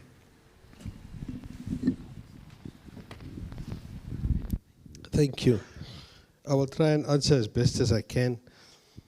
I think that we are all partners in this thing, and we are reflecting on ATAF because we are the ones who are kind of acting in this, and we took the initiative to bring out the three technical notes. We are at the table at the OECD. We prepare the technical notes for the 24 countries who go and represent, and this is all in an attempt to, while the debate that is raised by global tax justice is a relevant debate, in the meantime, the pot must cook and people must eat. And so whilst that is happening, we must be there. That is not an exclusive thing to fighting the revolution, if you know what I mean. And so all of this happens together. So let's talk about the IMF. The IMF has been present in the continent for how many years? Structural adjustment programs, all sorts of things. But what do countries do? The first thing they need help, they go to the IMF, because there is, there is the ideology and then there is the reality. I think the bigger challenge and the value of this gathering is we're doing something that we don't often do. We don't collectively come together as Africans and not complain, but plan. And so this is what we are doing. And so the question of research, the question of what is the African plan for the digital economy, those are real questions that we must grapple with. And so in the meantime, whether we like it or not, the 2015 decision was made, there's no global tax organization. In the meantime, the OECD is where everybody goes. Whether those 24 countries who are members of the inclusive framework join voluntarily or not, or whether it's a head of state that got a phone call to say, you shall join, we don't know. We can only imagine. The fact is, those are the realities. In the meantime, if we're going to go on to an approach that says there is almost what they call in old terms extra parliamentary or extra outside of the system activities, largely civil society. Then there are inside of the system activities, largely governments. And then I want to suggest where ATAF is, in between, because we are not a government organization, we are an international organization. And so all of this must come together. And you cannot, Suad, thank you for that contribution about the structures. I think one must understand the structures, whether it's the structures of the UN, the AU, the OECD, and so on. It doesn't mean we cannot push those structures and what it must do to the limits, because that is how change comes about. Change comes about when you test the limits of anything. And so if the AU is set up by heads of state to do certain economic, certain political and defense and other issues, if it has a customs thing because inter-Africa trade was important, maybe we must ask that it sets up a similar thing on taxation, because, as you correctly say, Africa is not a country, but Africa is also not used to talking with one voice, because I've been to many meetings of the IMF and World Bank over the years where Africa in constituency 1 and constituency 2 get up and have a go at each other on simple issues, and everybody else just look at us. And so those are things we must fight here at home and sort out at home before we go out into a battlefield. And so I think it's a collective responsibility for all of us, and we do this inside the system, and CODA and Suad and others are in the ECA and in the AU are really perfectly and powerfully placed for this. And we must embrace that, because they must lead us in that. And then there are the civil society. The collective responsibility is the reality of the plan, the reality of the statistics, the reality of the research, the reality of the impact of what we are doing, the numbers, and then out of all of this, what are the policy proposals and what are the alternatives? And ATAF mustn't own it. ATAF is, as much as we do a lot of interesting things, we are not the leader of tax in Africa. We are just a big player maybe in terms of the technicality of things. I think governments are. I think the AU is. And that's correctly how it should be. Thanks. Thank you. Thank you. Change comes about when we test the limits. I would like to bring this to a wrap-up. And in so doing, I would like to invite our stellar cast panel, starting with Dereje and ending up with our key speaker, to speak to us, just taking a couple of minutes, and I'm timing here. What do you want this gathering to take away from this discussion? It may not even be part of what we came expecting. What do you want us to take away? And please stand up as you address us. What do you want us to take away?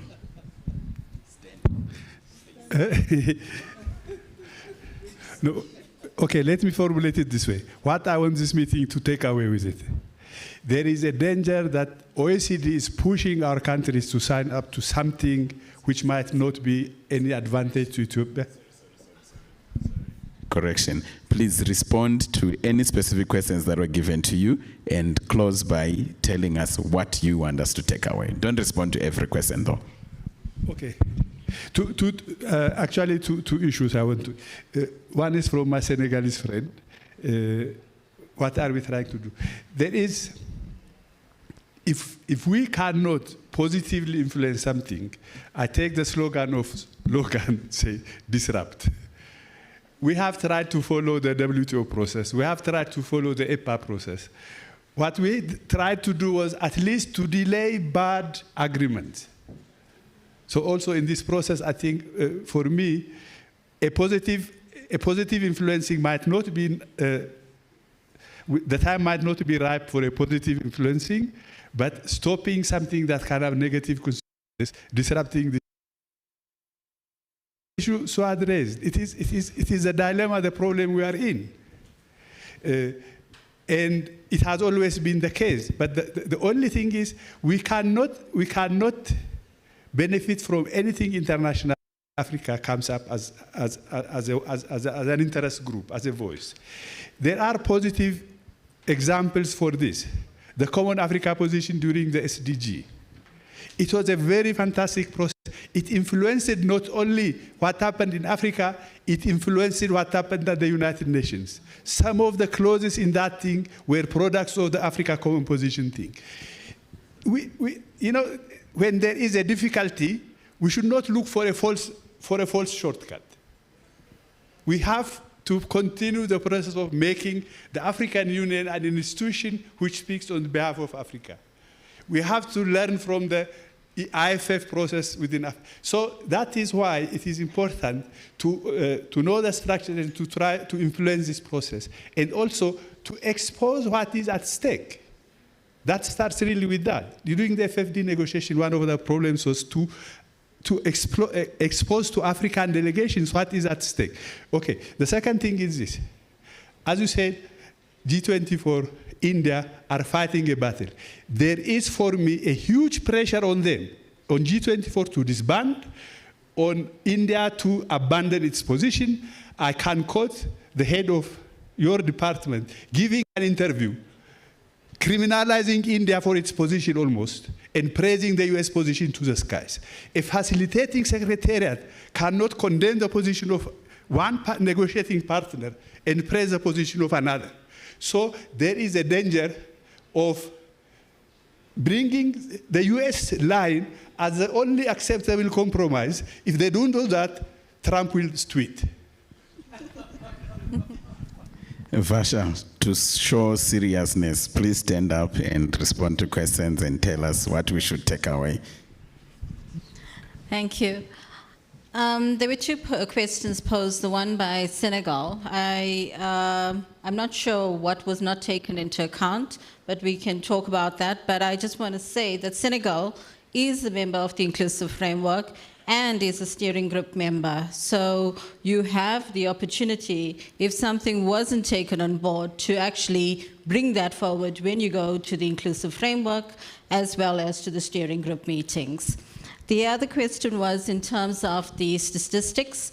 As I said, the statistics and the analysis that we are doing is to look at the two pillars as well as the unified approach in terms of moving towards a global solution. The data that we have is data that we have available to us, does not, as I said, include as much of the developing country data as we would like, and therefore we are asking developing countries to come forward and work with the Secretariat in this work that we are doing on the impact analysis. Lastly, I think I would just like to say that, we've heard a lot in terms of Africa, the Africa position. Why is there not one position? And we also heard that, we shouldn't forget that there are 55 countries. And yes, we shouldn't forget that, and we should also ensure that where there is the opportunity to voice and to be able to be part of the global debate, that as Africa, where you have that voice, you need to be part of it. Domestic resource mobilization remains and is still critical for Africa. And that is something we should be cognizant of and should ensure that we work towards mobilizing domestic resources for the continent. In terms of VAT can be a low-hanging fruit. There are rules out there for the digitization, applying VAT on the digitized companies. How many of us are actually looking at that and enacting it? There are, as Joy said, one or two, a few countries that have started to look at that and have been implementing it.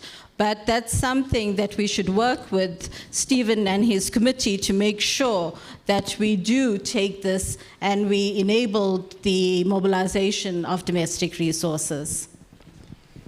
Thank you, Aida. Please be upstanding and address us. I'm an old woman, I don't Yeah, thank you, Briggs. I think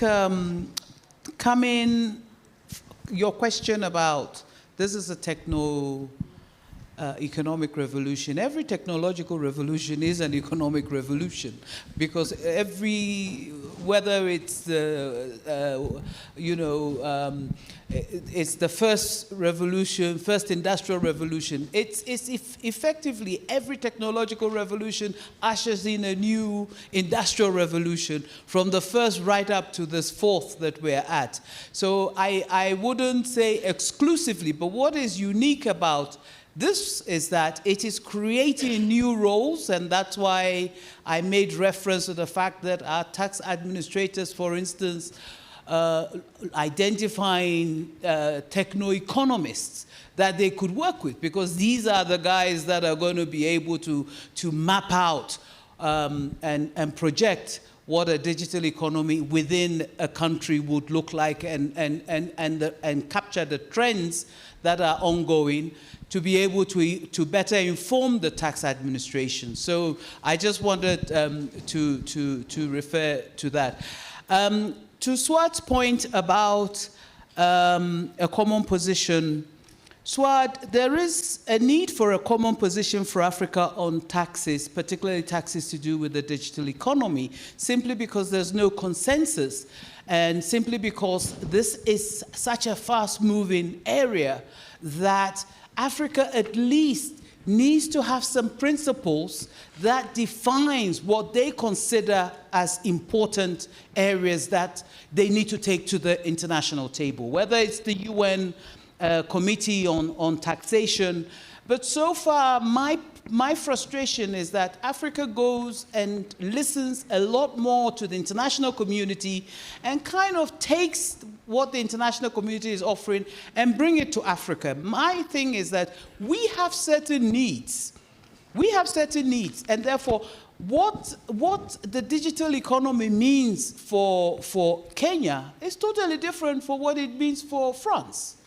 And so what is it that we need to define this and safeguard it, and that's the only way that, because we also have to make sure that at the end of the day, this new fuzzy and complicated economy is also going to generate domestic resource mobilization opportunities for us. That's why we're here. How are countries going to be able to go into the digital domain and create extra resources and create extra domestic revenues of streams for the countries? But then I also want to say that I can say that if the African Tax Administration itself is not digitally transformed, it has no chance whatsoever of raising resources, of raising domestic resources from the digital economy, because you need to understand from your own transformation what a digital economy is all about. So that's my takeaway. Thank you. Joy, your final responses, and what should we take away? Okay, and I should stand up. Yeah. Please. Stand up. Okay, I just want to respond to the gentleman who asked about statistics to show the involvement of public in framing tax policy. I don't have any. I'm not sure that any of us have any. But my question to you is, are you involved in framing tax policy? There are a couple of organizations that do constantly lobby government about tax policy. And for instance, every year we have, across East Africa, our budgets are read at the same time, and our finance acts are pretty much published at the same time. Are people participating? I mostly only see companies and maybe one or two civil society. So I'll just throw it back at you and ask you, are you participating? And are you encouraging those to participate, those who are around you? Question from here, and I think they were quite linked together, about every country needing to respond and a proper structure for this. Countries, I would challenge this and say countries are responding in different forms of taxation. And just as I said before, it's not necessarily just corporate taxation. And it's important, as we talk about African countries having their contexts, is they're responding according to their context. Do we have the capacity to collect that tax? If we don't, we can't. Do we have the capacity to understand who is even engaging in those types of activities? If we don't, we can't. We can't expect Central African Republic, that's in the middle of a civil war, to begin engaging in this conversation on the taxation of the digital economy. So it's also, realistically, where do we stand? So here's my response on what do we need to do, and that's where I'm going to close, and what structure do we need. I think ATAF is a great place to start. The revenue authorities have come together. They're trying to bring technical notes together. And they're already saying, look, let's bring policymakers into the room. Let's expand, bring ministries of finance into the room, which is a great place to start. Let's get them there. Let's have more localized funding. Why aren't we pushing for countries to actually support ATAF so that they're not reliant on EU, DANIDA, or any other funds? It should be localized so that the context, the narrative is also local, right? We're not just talking about ATAF having a seat on the OECD table. We're talking about South Africa, Kenya has a seat on the ATAF table, right? And they have to approach ATAF in order to negotiate.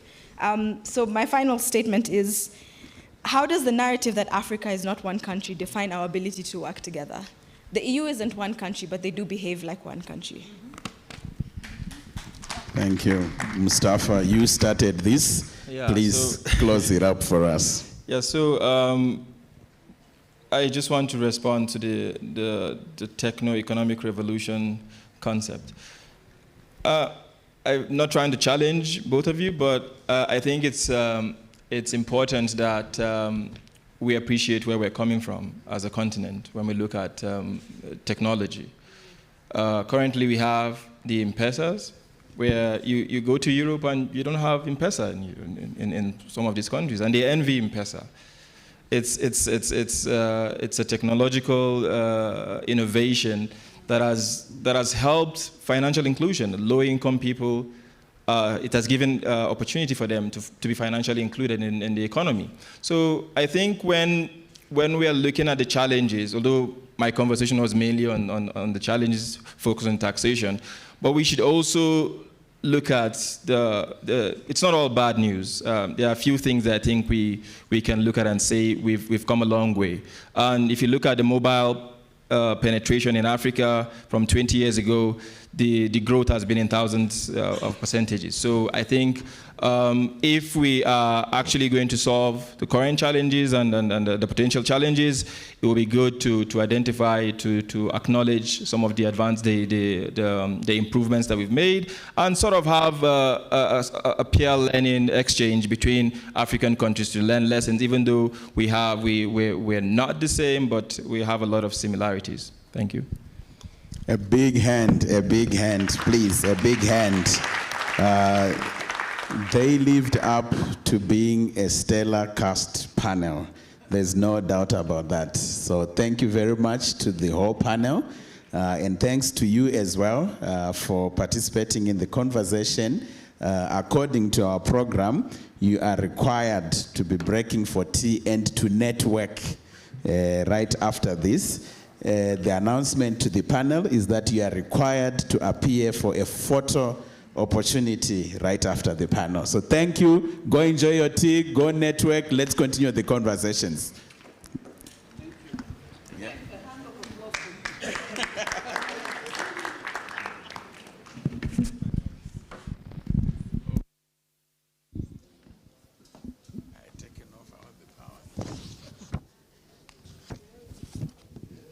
All right, ladies and gentlemen, let's give them a huge round of applause.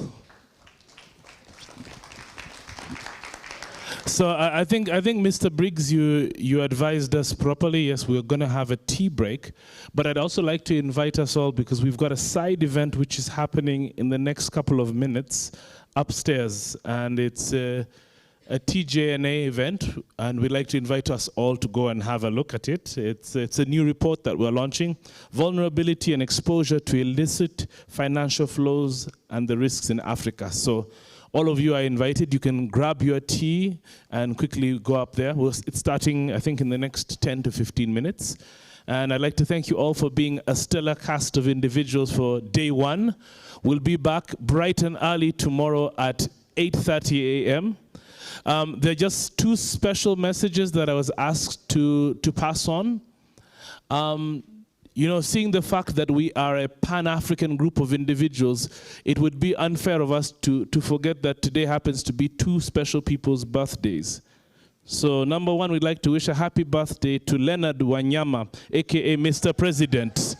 So Leonard, could you stand up and wave to everybody there? Yes, big round of applause to Leonard from the TJNA team.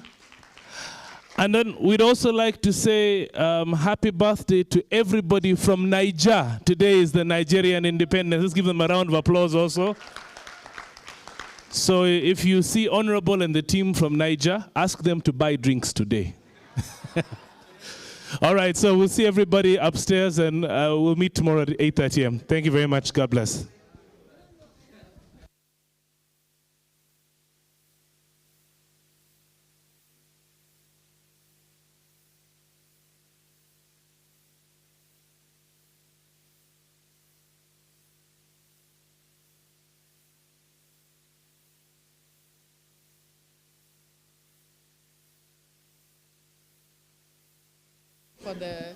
For the boarding passes, to be reimbursed for boarding passes and dinner stipends. Narumoru, yeah.